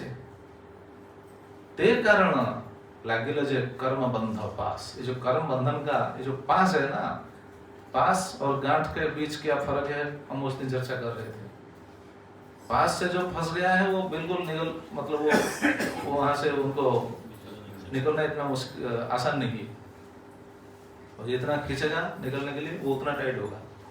ये कर्म बंध का पास इतना ही है, ऐसा ही है, टाइट ही, बिल्कुल निकल नहीं पाएगी। ते करने लगे जे कर्म बंध पास। क्यों? वे साधु संग छोड़ देते हैं। साधु संग छड़ी पे असत्य विलास। साधु संग के लिए हमारा जी नहीं लगता है। साधु संग करना चाहिए। साधु संग के बारे में अगर पता हम बताएंगे तो 7 दिन सिर्फ साधु संग के बारे में चलेगा। इतना सिद्धांत है साधु संग के ऊपर। साधु संग क्या है? तो साधु संग को छोड़कर हम जब असत विलास करते हैं तो ये बंधन दृढ़ हो जाता है। क्यों? क्योंकि हमको सिद्धांत पता नहीं चलता है। आप जरा सोचिए, आज हम जितना हमको आज पता चला, ये यमदूत जो बता रहे हैं हमको, ये साधु संग अगर नहीं करेंगे तो ये पता चलेगा? नहीं पता चलेगा। तो बंधन से हमको कैसे मुक्त हम हो पाएंगे? मतलब इंद्रियों का ऐसा पकड़ है, इंद्रियों भोग आसक्ति, इंद्रियों भोग चीज प्रति इतना आसक्ति है इंद्र का। हमको कम से कम तो पता होना चाहिए ना, पता चलना चाहिए ना। हमको तो बिल्कुल पता नहीं। पता होने से हम शुद्ध होने के लिए प्रयास करेंगे, या फिर हम कर नहीं पा रहे हैं तो फिर हम क्रंदन करेंगे या फिर भगवान को निवेदन करेंगे, प्रभु ये मैं नहीं कर पा रहा हूँ, आप कृपा कीजिए, मैं कैसे करूं? आज बिल्कुल अगर पता नहीं तो क्या करेंगे? लेकिन जरा सोचिए, अगर हमको पता चलेगा हम कर नहीं पा रहे हैं कोई बात नहीं, लेकिन कर नहीं पा रहे हैं, लेकिन जब गलत रास्ते पर जाएंगे ना तब एक ठोकर आएगा अंदर से आएगा प्रॉम्प्टिंग, ऐसा करना नहीं चाहिए क्योंकि ऐसे तुमने सुना, शास्त्र में ऐसा है। तो अंदर से प्रॉम्प्टिंग करता है। कौन प्रॉम्प्टिंग करता है मालूम है? हम अभी सुन रहे हैं, जब गलत रास्ते पर जाएंगे, जब भीतर से अंदर से प्रॉम्प्टिंग आएगा, प्रॉम्प्टिंग कौन करेगा पता है? परमात्मा प्रॉम्प्टिंग करेंगे। लेकिन वहां भी परमात्मा का बात अगर नहीं समझ पाएंगे और अपने मन में भी काम करेंगे तो मन अगर ऐसा काम करेगा, अपने कर्म दोष से अपने डूबी लू, अपने कर्म के कारण अपने ही डूब जाएंगे। दोषी कौन है? दोषी हम ही। तो इसलिए बताते हैं कोशकार इवात्मनम कर्म आच्छाद्य मोह्यति। ऐसे अपने कर्म फल को अपने आप ही भोगता है, कोई इसमें कोई दोषी नहीं है। इसलिए हमको क्या करना चाहिए? नहीं, हरे कृष्ण तो बाद में करेंगे। पहले समझना चाहिए। हाँ एग्जैक्टली, पहले समझना चाहिए। समझने के बाद क्या करना चाहिए? फिर उसको इम्प्लीमेंट करना। हाँ, समझने के बाद कम से कम हमको ये सभी इंद्रियों को शुद्ध करने के लिए प्रयास करना चाहिए। पहला कार्य है। उससे पहले तो पहले सुनना चाहिए। हाँ, और क्या? अगर सुनेंगे तो हमको पता चलेगा ना हम ऐसा गलत कार्य कर रहे हैं। तब जब पता चलेगा तब शुद्ध होने की कोशिश करेंगे। पता नहीं है कैसे करेंगे? तो पहले सुनेंगे, सुनने के बाद ऐसा शुद्ध होने की कोशिश करेंगे, सभी इंद्रियों को ऐसे बस में लाने की कोशिश करेंगे। इसका मतलब नहीं, जैसा हम चर्चा कर रहे हैं बार बार, इसका मतलब नहीं कि हम घर बार छोड़ देंगे, नौकरी को छोड़ देंगे, हाँ परिवार छोड़ देंगे, मकान छोड़ देंगे। हाँ जी, क्या सब छोड़ देने से हो जाएगा? नहीं, इंद्रियों को शुद्ध करना चाहिए। मतलब सभी इंद्रियों को भगवान की सेवा में लगाना चाहिए। आंख में रोज भगवान का रूप देखना चाहिए। कम से कम आंख में कितना चीज हम देखते हैं बाहर, आंख में कम से कम भगवान के रूप देखना चाहिए। कान में बहुत बात सुनते हैं, जगत में सुनते हैं कि नहीं? कान तो खुला है, मतलब ये ऐसा गर्त है वो कभी भरता नहीं। देखिए कितना बात सुनते हैं पता नहीं, फिर भी भरता नहीं। खाने से तो भर जाता है पेट, ज्यादा हो गया नहीं खा पाएंगे बोलते हैं। कभी बोलते हैं नहीं मैं बहुत सुन दिया और नहीं सुनूंगा। ईयर प्लग डालते हैं क्या कोई? कितने बार सुनते हैं? तो सुनने के लिए तो बिल्कुल खुला है। ठीक है, कम से कम भगवान के बारे में कुछ सुनना चाहिए रोज। इसलिए तो कहा गया है नित्य भागवत सेवया, नित्य रोज भागवत पाठ करना चाहिए, भागवत सेवा करना चाहिए, श्रवण करना चाहिए। और आंख में देखना चाहिए, जिह्वा में कितना चीज खाते हैं बाहर, है कि नहीं ना? जिह्वा में सिर्फ भगवान की प्रसाद ही खाना चाहिए, प्रसाद ही लेना चाहिए। जिह्वा सबसे खतरनाक इंद्रिय है। हम जिह्वा में अगर भगवान की प्रसाद लेंगे तो धीरे धीरे धीरे धीरे धीरे धीरे चित्त शुद्ध हो जाएगा। ये सही है।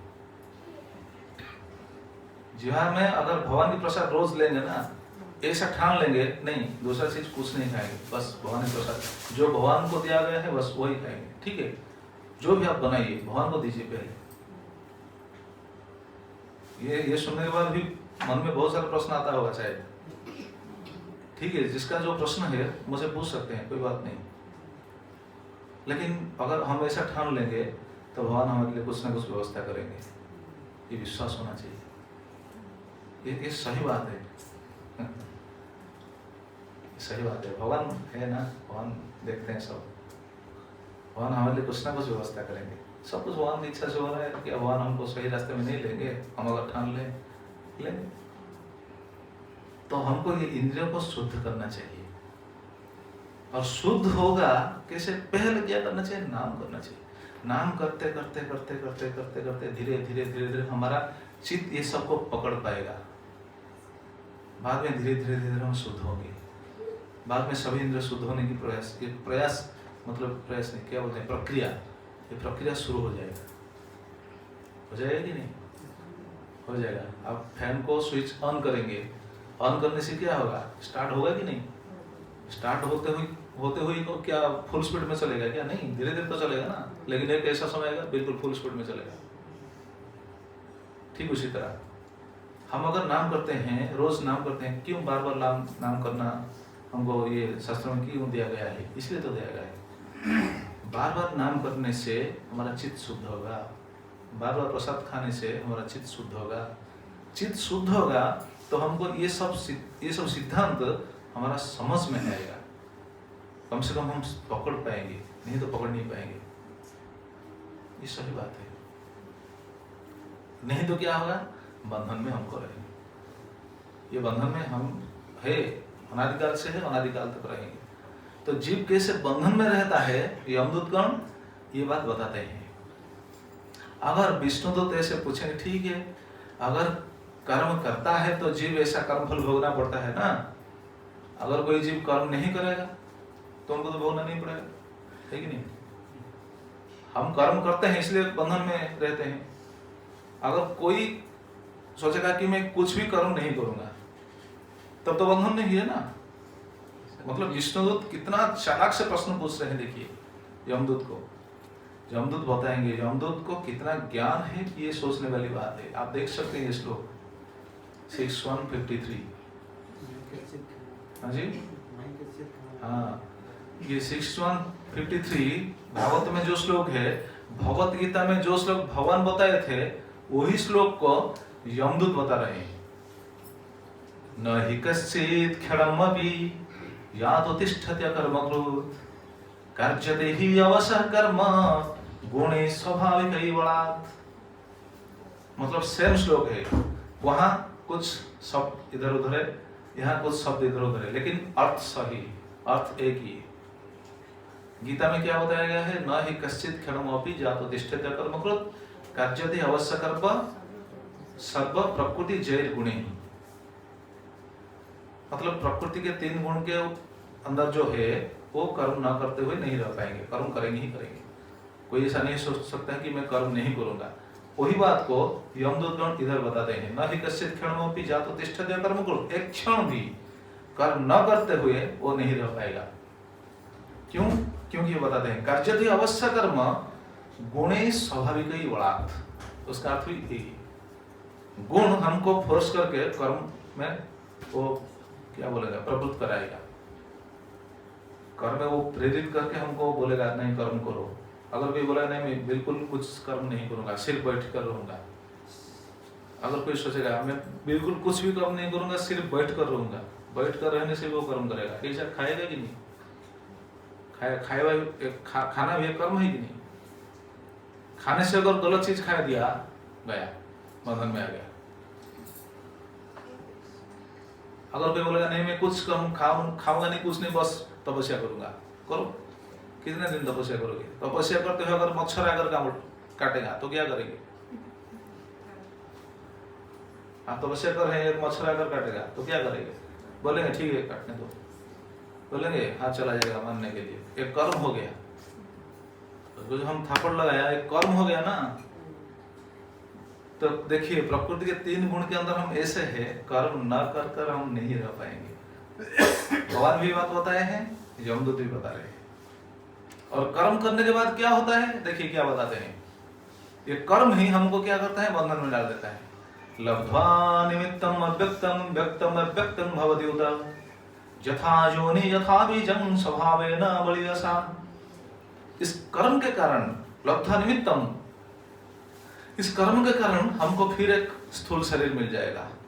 सूक्ष्म शरीर जो जीवात्मा है, ये जीवात्मा शरीर में रहते हुए स्थूल शरीर के माध्यम से कर्म करता है, लेकिन ये स्थूल शरीर को छोड़ेगा, फिर जीवात्मा जो सूक्ष्म शरीर है वो जाकर फिर और एक स्थूल शरीर पाएगा। मतलब ये स्थूल सूक्ष्म ऐसा बस ऐसा चल रहा है। गीता भगवान ऐसा बताए, क्या बताए, अव्यक्त आदि भूतानि व्यक्त मध्यानि भारत तत्र का परिवेदना। जीव अव्यक्त में है, फिर कुछ समय व्यक्त होते हैं। हम अभी व्यक्त में है, व्यक्त मतलब दिखाई दे रहे हैं, लेकिन एक ऐसा समय आ गया अव्यक्त हो जाएंगे। अव्यक्त मतलब ये शरीर को छोड़कर किधर चले जाएंगे कुछ पता नहीं चलेगा, है कि नहीं। जब एक आदमी चला जाता है, हम बोलते हैं हमारे पिताजी गुजर गए, पिताजी तो है, गुजर गए कौन, पिताजी को लेकर तो हम श्मशान को जा रहे हैं, तो गुजर गए हैं, पिताजी चले गए हैं, कौन चला गया है, जीवात्मा चले गया है। तो जीवात्मा अभी अव्यक्त को चला गया, मतलब हम उनको देख नहीं पा रहे हैं। इसका मतलब नहीं कि वो नहीं है। जैसे एग्जाम्पल से पता चलेगा, जैसे इधर एक फ्लाइट टेक ऑफ करता है, एयर इंडिया टेक ऑफ करता है, कुछ पैसेंजर्स को लेकर तो जाता है ना, 180 कम से कम 180 पैसेंजर्स को तो लेकर जाता है ना। तो 180 पैसेंजर्स को लेकर जब जाता है तो हमको दिखाई दे रहा है हाँ फ्लाइट जा रहा है कि नहीं। लेकिन अगर हम ऐसे कंटिन्यूअसली उनको देखेंगे तो धीरे धीरे धीरे धीरे हमको क्या पता चलेगा, वो आकार से धीरे धीरे धीरे धीरे क्या होता जा रहा है, छोटा होते जा रहा है। और एक ऐसा समय आएगा वो बिल्कुल एक बिंदु जैसा दिखाई देगा, और फिर उसके बाद क्या होगा, वो डिसअपीयर हो जाएगा। मतलब वो व्यक्त था, लेकिन एक ऐसा समय आ गया वो अव्यक्त को चला गया। तो अव्यक्त को चला गया इसका मतलब नहीं कि 180 पैसेंजर्स का सत्ता बिल्कुल लुप्त हो गया। समझ में आ रहा है ना। तो इसका मतलब क्या, 180 पैसेंजर बिल्कुल किधर चले गए, नहीं, वो है, हमको दिखाई नहीं दे रहा है, दूसरी जगह पर है ना। समझ में, जीवात्मा का स्थिति ऐसा है। तो ये अव्यक्त में है, फिर व्यक्त हो जाएंगे, फिर कर्म के फल को भोगने के लिए फिर अव्यक्त को चला जाएंगे, फिर व्यक्त हो जाएंगे, ऐसा चलता रहता है। यमदूत ऐसा बताते हैं, देखिए।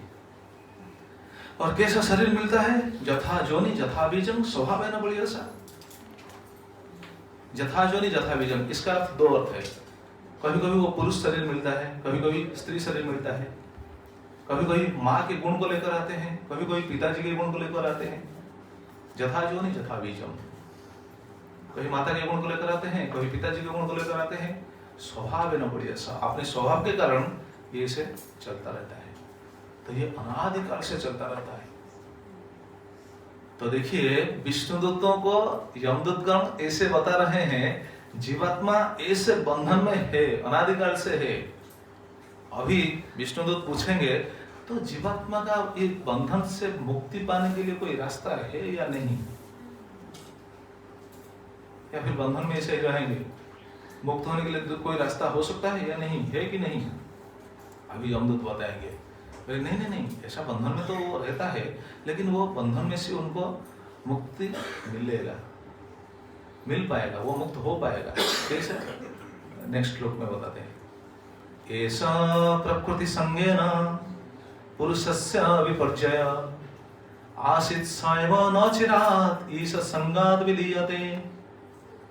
ऐसा प्रकृति संगेन, ऐसे प्रकृति के संग करने के कारण क्या होता है, पुरुषस्य विपर्जय, पुरुष का मतलब जीवात्मा का विपर्जय होता है। विपर्जय मतलब बार बार वो ऐसे दंड भोगना पड़ता है। विपर्जय मतलब क्या बोलते हैं, नीचे गिरता है, बार बार ऐसा बंधन में रहना पड़ता है उनको।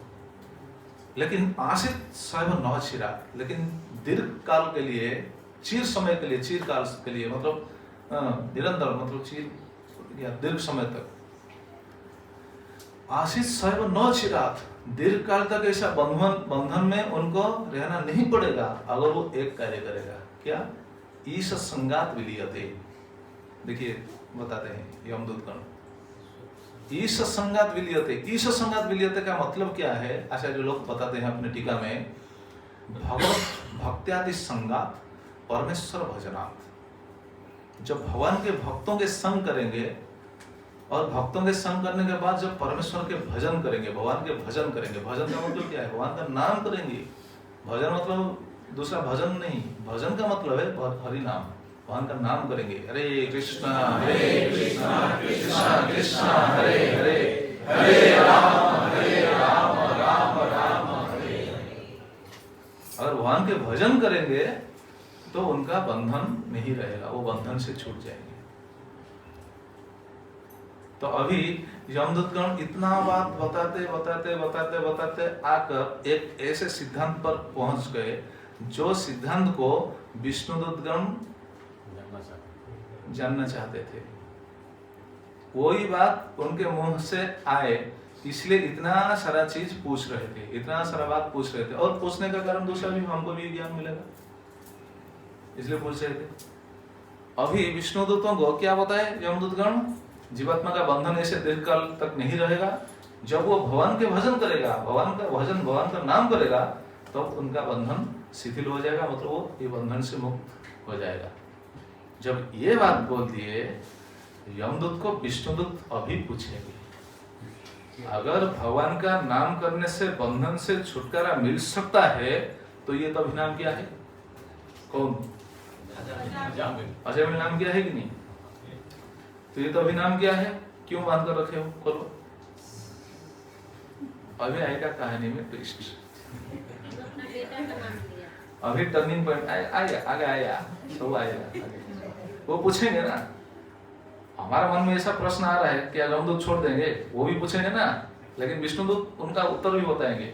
आप जरा सोचिए, मैं पिछले बार भी कहा था, अगर यमदूत का प्रवचन इतना तात्विक हो सकता है तो विष्णुदूत का प्रवचन कैसा होगा, कैसा हो सकता है? जरा सोचिए। विष्णुदूत का प्रवचन हम सुनेंगे आगे, लेकिन अभी पूछ रहे हैं अगर नाम करने से व्यक्ति को सभी बंधनों से वो छुटकारा मिल सकता है, तो अभी तो अजय का नाम क्या है ना, क्यों उनके गले में पास डालकर ऐसा खींच रहे हो? छोड़ो। उस समय अजय का दूसरा इतिहास शुरू करेंगे, मतलब अभी बताएंगे क्यों पास डाला गया है उनके ऊपर, उन्होंने पास डालकर क्यों खींच रहे हैं, अभी बताएंगे। पहले हम सुन रहे थे अजय के घर पर कैसे आए थे दोनों, है कि नहीं? विष्णुदूत आए थे, यमदूत आए थे, कैसे आए थे वो सुन रहे थे। और उनके बाद उसके बाद उन दोनों में क्या बातचीत हो रहा था ये सुन रहे थे।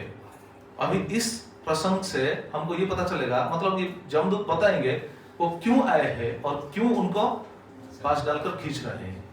ये तो हमको पता नहीं था ना, बस कुछ सुने थे, एक दो चीज सुने थे, वो जो वंदी अखी सज्जी ये सब सुन रहे थे, लेकिन अभी बताएंगे उनका क्या दोष है अजय का। लेकिन दोष बताने से पहले अजय के गुण के बारे में बताएंगे, वो दोषी कैसे बन गए ये बताएंगे पहले। लेकिन वो कैसे सदाचारी थे, हम सुने थे ना, सदाचारी थे। मैं बोला था ये बात याद रखिएगा, अजय सदाचारी थे, बोले थे सभी सदाचार नष्ट हो गया। तो सभी सदाचार जो नष्ट हो गया, क्या क्या सदाचार था अजय की, वही बताएंगे। देखिए ये जो सदाचार के बारे में बताएंगे, ये सदाचारी, ऐसे सदाचारी पुरुष ढूंढने में भी नहीं मिले। क्या क्या सदाचार था अजय का, देखिए अभी सुनेंगे। कितना गुण है आप गिनती कीजिएगा। अयं हि सुत संपन्न शीलवृत्त गुणालय धृतव्रत मृदुदंत मंत्रविद सत्यवाक् शुचि, सत्यवाक् मंत्रविद शुचि। अयं हि सुत संपन्न पहला गुण है। ये अजय का पहला गुण क्या है? सुत संपन्न, सभी शास्त्रों में से वो पारंगत थे, विद्वान थे, पंडित थे, सभी शास्त्रों से विद्वान थे। अयं ही सुत संपन्न, पहला गुण। दूसरा है शील। शील क्या लिखा गया देखिए, शील मतलब सत स्वभाव। अजय का सत स्वभाव था। तीसरा है वृत्त, आप गिनती कीजिएगा। वृत्त मतलब सभी सदाचारी थे, वो सदाचार थे। सदाचार मतलब क्या है? सदाचार मतलब सही आचार, मतलब बड़ों को कैसे सम्मान देना है, छोटों को कैसे स्नेह देना है, और संस्कृत व्यक्तियों से कैसे मैत्री भाव रखना है, ये एक सदाचार का लक्षण होता है। तो अजामिल ऐसे सदाचारी थे। और क्या बोलते हैं, देखिए गुणालय। ये सब गुण बताने के बाद अभी बोल रहे हैं गुणालय, मतलब गुण के आलय है, गुण के घर है, गुण के खजाना है अजामिल। किसके लिए ऐसा शब्द कहा जा सकता है? जैसे हम बोलते हैं देवालय, देवालय बोलते हैं ना, औषधालय बोलते हैं ना, पुस्तकालय बोलते हैं ना। पुस्तकालय मतलब वहाँ बुक स्टोर को पुस्तकालय बोलते हैं ना। विद्यालय मतलब विद्या का खजाना है, वहाँ विद्या सिखाया जाता है, बहुत सारा विद्या वहाँ मिलता है। औषधालय मतलब वहाँ बहुत सारा मेडिसिन है। अजामिल क्या है? गुणालय, मतलब क्या? गुण का भंडार है।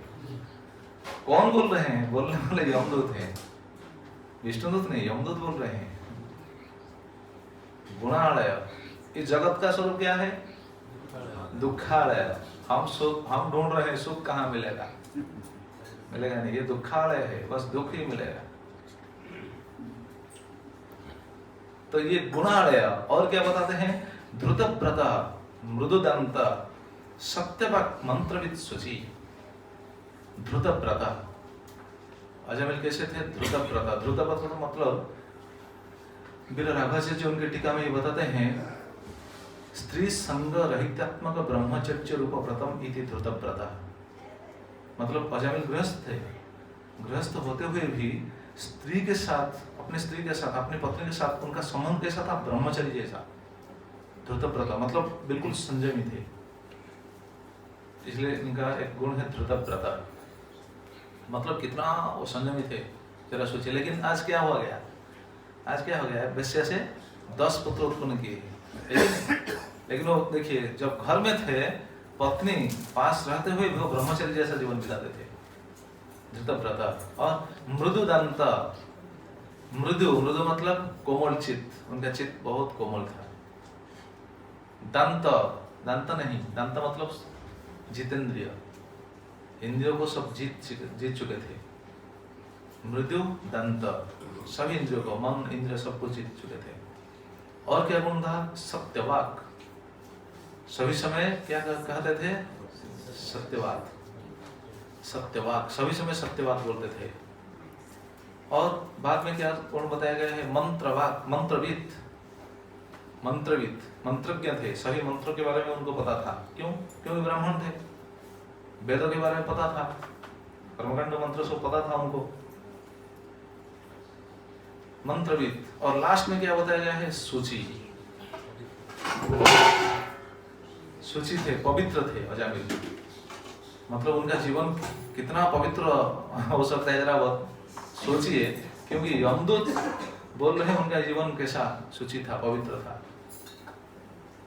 कितना गुण हुआ? कोई गिनती किया है? 10। अच्छा ठीक है। और बाद में भी बताते हैं कैसा गुण है उनका। गुरुभग्नि अतिथि वृद्धानं शुश्रूषु अनहंकृता सर्वभूत सुहृद साधु मितवक अनसूयका। ये भी गुण था अजामिल का। वह सेवापरायण थे। किस किस के सेवा कर रहे थे? बोल रहे हैं गुरुभग्नि अतिथि वृद्धाना शुश्रूषु, सेवापरायण थे। गुरुभग्नि, गुरुभग्नि मतलब गुरु अग्नि, गुरु मतलब पिता माता, आध्यात्मिक गुरु, ये सब। क्योंकि वो थे गृहस्थ, इसलिए गृहस्थों के लिए गुरु भी पिता माता भी हो सकते हैं। आजकल तो पिता माता का सेवा भी करने के लिए कोई तैयार नहीं होते हैं। गुरु पत्नी, गुरु के सेवा करते थे। अग्नि, अग्नि की सेवा करते थे। अग्नि की सेवा मतलब क्या? मतलब घर में यज्ञ आदि करते थे रोज। ब्राह्मण है ना, उनके घर में यज्ञ आदि होता था, रोज हवन करते थे। गुरु, अग्नि, अतिथि, अतिथियों का सेवा करते थे। अतिथि का सेवा करते थे। अतिथि का सेवा बहुत बड़ा धर्म है, इसलिए कहा जाता है अतिथि अतिथि देवो भव। अतिथि मतलब कौन है? अतिथि किसे कहते हैं पता है? जो बिना बुलाए, हाँ, जो बिना बुलाए अकस्मात आकर हमारे घर पर पहुंच गए, वो अतिथि। आजकल तो अतिथि मिलना मुश्किल है, क्योंकि आजकल जो घर में आएगा तो पहले तो हमको पता है वो आएगा, वो तो फोन किया है, मैसेज किया है, वो आने वाला है, वो अतिथि नहीं है। इसे कहा जाता है अभ्यागत। उड़िया में भी ऐसा कहा जाता है अभ्यागत। अतिथि नहीं, अतिथि जो बिना बुलाए और बिना तिथि में, मतलब उनका तिथि नहीं, मतलब वो कहीं भी आ सकते हैं, बिना बुलाए जो आ जाते हैं वो है अतिथि। अतिथि के रूप में कभी कभी भगवान भी आते हैं। तो जो भी हो, ये अतिथि की सेवा करते थे। और वृद्धानंद, जितना वृद्ध वृद्धा ये सब थे, मतलब अजयमिल के घर के आसपास जो वृद्ध आदि थे उनके सेवा करते थे। अजयमिल सेवा करते थे, मतलब वो लोग नहीं बुलाते थे अजयमिल आओ हमारा कुछ सेवा करो, ऐसा नहीं बुलाते थे। वो अपने आप समय निकाल कर जाकर उनकी सेवा करते थे। ऐसा सेवा करना भी चाहिए। ये भक्ति के लिए कोई ये नहीं, लेकिन कम से कम चित्त में ये भाव होना चाहिए। धीरे धीरे जब भगवान की सेवा में हम लग जाएंगे तभी तो सब जीव के कल्याण के लिए तो आप प्रयास करेंगे, या फिर कोशिश करेंगे, या फिर चिंता करेंगे। जैसे परीक्षित महाराज सभी की सेवा करते थे कि नहीं? परीक्षित महाराज क्या सेवा करते थे? वो तो बैठकर सुन रहे थे एक जगह पर, 7 दिन तक तो बैठकर एक जगह पर सुन रहे थे ना। परीक्षित महाराज को हम क्या बोलेंगे? दयापरायण, दया भाव था ऐसा बोलेंगे? वो सेवा करते थे किसका? नहीं करते थे, लेकिन वो सेवा करते थे सभी जीवों का। ये सेवा करते थे कैसे? ये प्रश्न पूछ रहे थे ना, सभी के कल्याण के लिए तो प्रश्न पूछ रहे थे ना, इसलिए सभी के कल्याण के लिए वो जो प्रश्न पूछ रहे थे तो उनके प्रश्न के माध्यम से हमको थोड़ा ये तो मिल जाता है ना, इसलिए सभी की सेवा करते थे। इसलिए हम सुन रहे थे ना, कल सुन रहे थे दान 4 प्रकार का होता है। प्राणी, अर्थी, धिया, वाचा, श्रेय आचरण सदा। प्राण देकर, अर्थ देकर, धिया बुद्धि से भी, वाचा वचन से।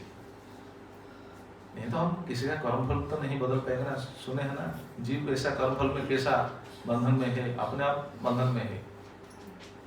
हम क्या करेंगे? वो अपने इंद्रियों को वशीभूत नहीं कर पा रहा है, ऐसा तो कर्मफल में वो बंधन में फंस चुका है। हम क्या करेंगे? इसके लिए जो बंधन होगा वो होगा ही होगा। तो ये ऐसे थे शुश्रूषु, ये सभी के सेवा परायण थे। और बहुत बड़े बात थे उनके अनहंकृत। अनहंकृत मतलब इतना सेवा परायण होने के बावजूद भी वो अहंकारी नहीं थे। अहंकारी नहीं थे, अहंकार नहीं था मैं इतना बड़ा सेवक हूँ, मैं ये कर रहा हूँ, वो कर रहा हूँ, ऐसा नहीं था। ये बहुत बड़ा गुण है। देखिए इतना जो गुण हम सुन रहे हैं, ये सभी गुण एक जीव के पास होना या इतना आसान है क्या? हमारे पास कुछ हो सकता है, लेकिन अजामिल के पास सभी गुण थे। इसलिए तो विष्णुदूत को बोल रहे हैं यमदूत शुश्रूषु अनहंकृत। और क्या गुण था? ये बोल रहे हैं सर्वभूत श्रुत, सभी जीवों के सुहृद। क्या वो सेवा करने के लिए जाते थे? सभी जीवों के सुहृद, जैसे हम बोलते हैं ना सभी जीवों के सुहृद, हम भी क्या बोलते हैं बन पाएंगे। जैसे एक श्लोक है ना, सर्वे भवन्तु सुखिनः सर्वे सन्तु निरामया सर्वे भद्राणि पश्यन्तु मा कश्चित् दुःखभाग् भवेत्। तो सर्वे भवन्तु सुखिनः, सभी जीव सुखी हो जाए, ऐसा हम बोलते हैं, श्लोक में ऐसा बोलते हैं। लेकिन चित्त में, मन में, अंदर इतना भाव आना, ये भाव आना इतना आसान नहीं है। हम सभी के सुख देख पाएंगे? देख नहीं पाएंगे। अगर हमसे अगर कोई आगे चला जा रहा है, उनके टांग खींचने के लिए प्रयास करेंगे। देखिए अगर हम सभी का सुख, सब लोग सुख में रहें, लेकिन कल सुन रहे थे ना, वो एक भाई दूसरा भाई का भी कल्याण देख नहीं पा रहा है। मेरा एक आंख फूट जाए लेकिन उनका 2 आंख जैसे नष्ट हो गए, तो हम सभी जीव के कैसे कल्याण सोच पाएंगे? ये नहीं हो पाएगा। जैसे मैं एग्जाम्पल दिया था उस दिन, अगर ओसामा बिन लादेन अगर आपके घर में शरण ले जाएगा, आप उनके कल्याण के बारे में सोच सकते हैं? हाँ जी। अगर ओसामा बिन लादेन आएगा आपके घर को, आएगा बोलेगा मेरे पीछे पीछे पुलिस है, आप मुझे थोड़ा शरण दीजिए, क्या उनके मंगल के बारे में सोचकर आप उनको शरण देंगे? देना तो चाहिए। होता तिथि वो तो बिना तिथि में तो आया ना, उनका बुलाए थे क्या? होता है क्या? अगर कसब आ जाएगा आपके घर में, वो तो नहीं है, वो तो जो गए हैं किधर गए पता नहीं, वो तो नरक को गए होंगे, तो जो भी हो अगर कसब आ जाएगा आपके घर, हाँ जी, देखिए कहना। लेकिन जो साधु है, साधु सभी के कल्याण सोचते हैं। हम यही जो कल्याण के लिए सोच रहे हैं, ऐसा ये कल्याण नहीं है। कल्याण है भगवान को प्रार्थना करेंगे, प्रभु उनको सही बुद्धि दीजिए, उनके चित्त को शुद्ध कीजिए। श्रील प्रभुपाद समग्र विश्व में, सारे विश्व में प्रचार करते हुए ऐसा उनके मन में ऐसा आ रहा था, सभी जीव कैसे शुद्ध बन जाए, ये सही सोच। इसका मतलब नहीं कि हम किसी का सेवा नहीं करेंगे, किसको दया नहीं करेंगे, इसका मतलब ही ये नहीं है। मतलब शुद्ध भाव कैसे ऊपर है, ये हम चर्चा कर रहे हैं। नहीं तो दया करते हुए भी बंधन में पड़ेंगे, दान करते हुए भी बंधन में पड़ेंगे, जितना भी कार्य है सभी कार्य करते हुए भी बंधन में हम पड़ेंगे, भगवान को अगर छोड़ देंगे। इसलिए कहा जाता ना, मैं उस दिन बताया था ना, 0 0 0 0 लाख गुण, जितना भी 0 लिखिए, लास्ट में अगर 1 है, सभी डिजिट के पहले अगर 1 है, तो सभी गुण हमारा 10 टाइम्स बेटर हो जाएगा। नहीं तो सभी गुण 0 है। जैसे दया, दया अच्छा है या बुरा है, जरा बताइए। दया करना अच्छा है या बुरा है? अच्छा है। लेकिन दया करने के बाद भी एक जीव को बंधन दशा भोगना पड़ा। कौन है वो? आम आदमी नहीं थे, भगवान के पुत्र थे। भगवान के पुत्र कौन है मालूम है? मैं किसके बारे में बता रहा हूँ? उन्होंने दया किया था, लेकिन दया करने के बाद भी उनको बंधन दशा भोगना पड़ा। कौन? भगवान के पुत्र भरत महाराज। पढ़िए, भागवत पढ़ने से पता चलेगा। भरत महाराज, भरत महाराज जो राजा थे, एक मृग शिशु, मृग को एक बाघ आक्रमण कर रहा, सिंह आक्रमण कर रहा था, आक्रमण कर रहा था। आक्रमण करते समय वो छलांग मारकर जाना चाहा, उसी समय उनका गर्भपात हो गया। मतलब उनका एक शिशु, जो घर में जो शिशु था वो गिर गया, तुरंत वहां जन्म दे दिया और वो पानी में गिर गया। तब जाकर उन्होंने दया किया, दया कर वो लाकर आए, उनके प्रति आसक्ति आ गया। देखिए, भगवान का पुत्र होते हुए भी उनको नेक्स्ट लाइफ क्या मिला पता है? मृग शरीर मिला। दया खराब नहीं है, लेकिन अगर भगवत विमुख हो जाते हैं ना, तो बंधन है। दया करना चाहिए, ठीक है, ये सब सही बात है, ये सब अच्छा है, इसको हम निंदा नहीं कर सकते हैं।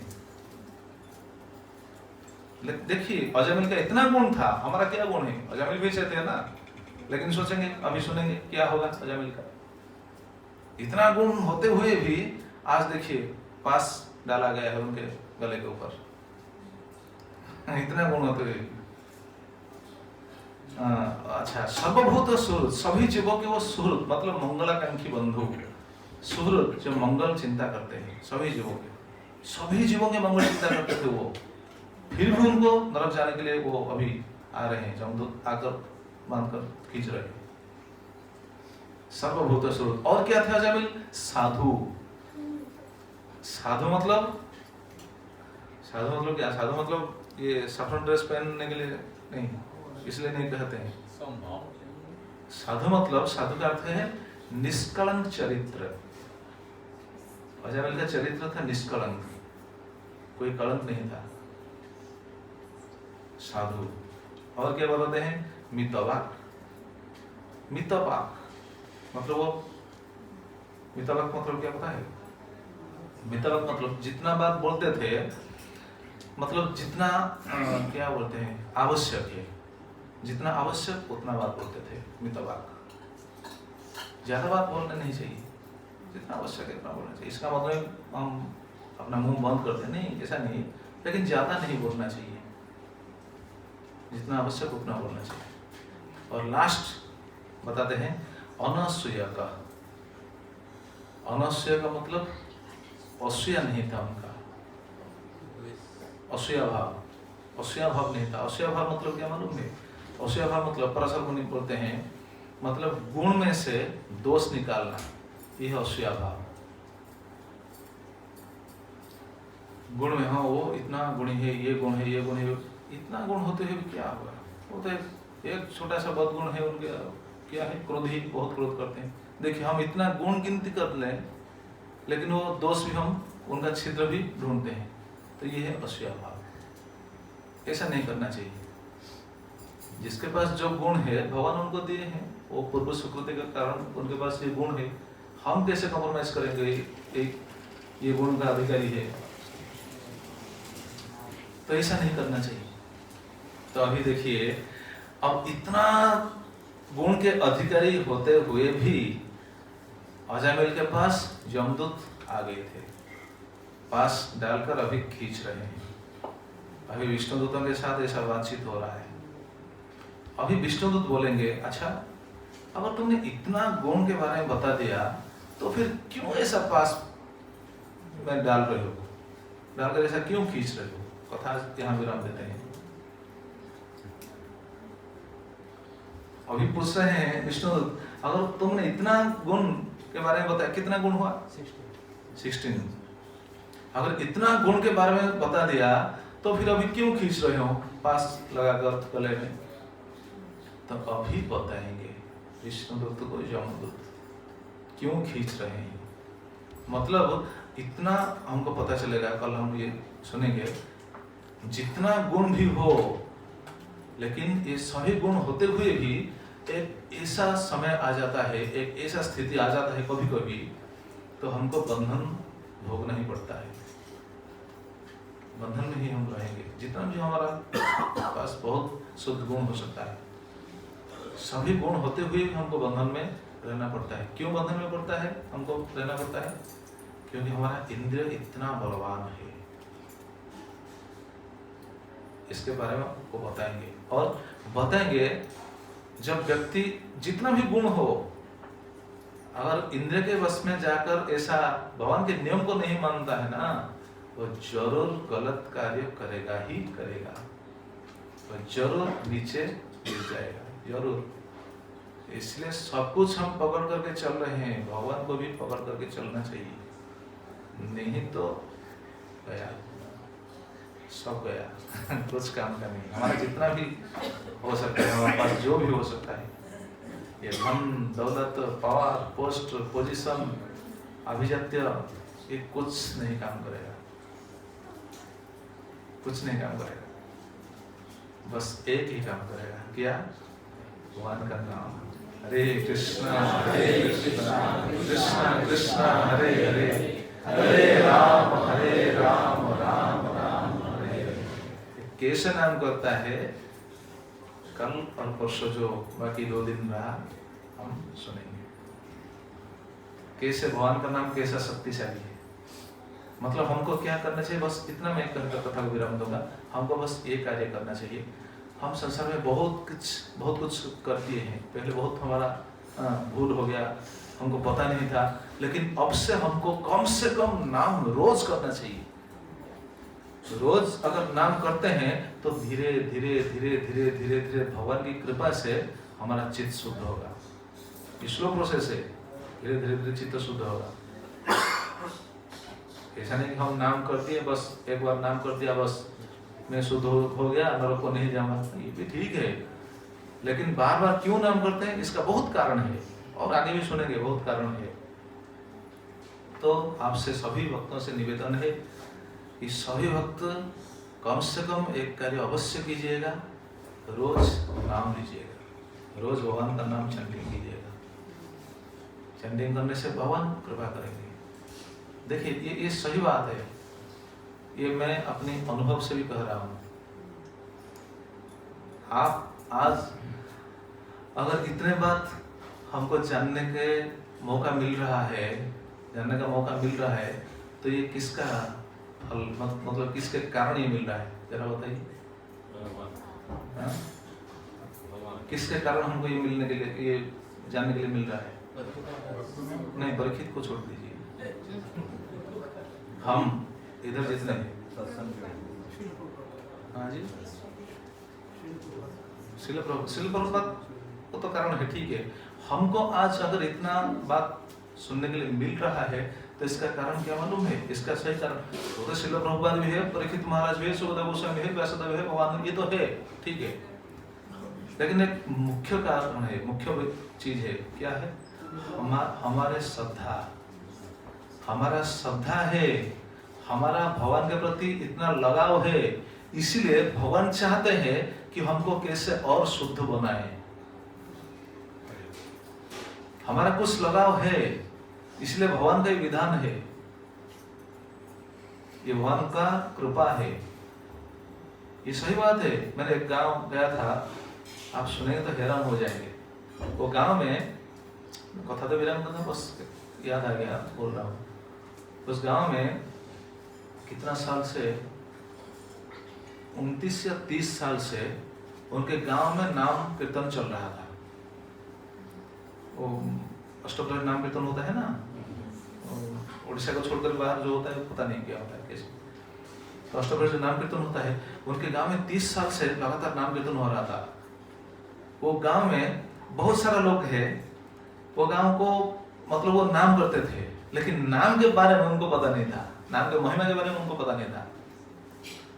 तो एक बार उनके गांव में प्रवचन हुआ, बस ये टॉपिक ये नाम के महिमा के बारे में वहाँ फर्स्ट टाइम प्रवचन हुआ।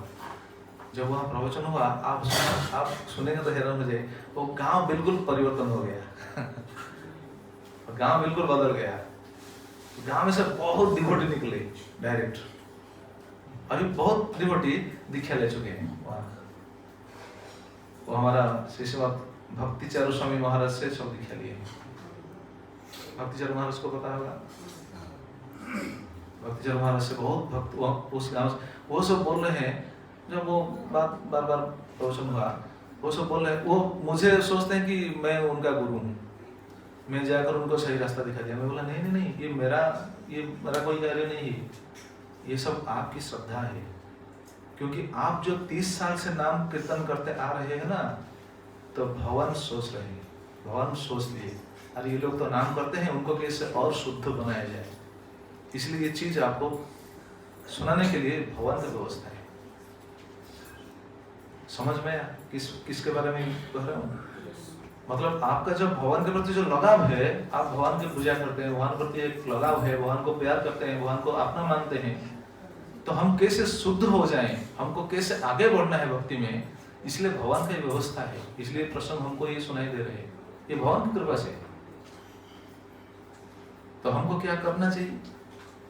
अभी सोचिए क्या करना चाहिए। अभी भगवान की इच्छा को हमको भी पकड़ करके चलना चाहिए। इसलिए हमको भी कम से कम नाम करना चाहिए रोज। आप 2 चीज कीजिए ना, 2 चीज कीजिए। शास्त्र का सिद्धांत है, अगर कोई भी व्यक्ति 2 चीज करता है तो भगवान के धाम को जाने के लिए वो जरूर सफल होगा, उनका कोई रुकावट नहीं है। एक है भगवान का नाम, दूसरा है भगवान का प्रसाद। ये 2 कार्य कीजिए। भगवान का नाम रोज लीजिए, भगवान का प्रसाद रोज खाइए, बस हो गया। प्रभुपाद ये मिशन इस्कॉन शुरू किए थे ऐसे ही, और इस्कॉन का ये जो प्रचार चल रहा है, बस ये 2 चीज पर ही चलता है। ये गीता भागवतम डिस्ट्रीब्यूट होता है, सब तो चलता है ठीक है, लेकिन भगवान का नाम भी डिस्ट्रीब्यूट होता है और भगवान का प्रसाद भी डिस्ट्रीब्यूट होता है। ऐसे ही प्रभुपाद समग्र विश्व में इस्कॉन संस्था को आगे बढ़ाया और आगे बढ़ेगा। कितने साल तक पता है? 10,000 साल तक चलेगा ये। तो वो जीव सब भाग्यवान है जो ये 10,000 साल के अंदर अपने आप को सफल बना पाएंगे। तो 10,000 साल तक जाएंगे क्यों? इस जन्म में क्यों नहीं हम सफल होंगे? इसके लिए तो प्रयास होना चाहिए ना। इसलिए सभी से निवेदन है, सभी भक्तों जरूर रोज नाम कीजिएगा। हरे कृष्णा कृष्णा कृष्णा हरे हरे, हरे राम राम राम हरे हरे। ठीक है, आज कथा यहाँ विराम देते हैं और जो आखिरी 2 दिन कल और परसों फिर चर्चा होगा, नाम के बारे में हम सुनेंगे, बताएंगे विष्णुदूत को, जमदूत बताएंगे अजामिल का दोष क्या था और विष्णुदूत बताएंगे वो सभी दोषों का निराकरण का उपाय क्या है। मतलब नाम के साथ सभी दोषों का निराकरण करता है। हरे कृष्ण। जय ग्रंथराज श्रीमद् भागवतम की जय, वृंदादेव तुलसी महारानी की जय, श्रील प्रभुपाद जी महाराज की जय, पतित पावन श्री गुरुदेव की, अनंत कोटि वैष्णव वृंद की, संवेद गौर भक्त वृंद की, निताई गौर प्रेमानंदे। हरे कृष्ण।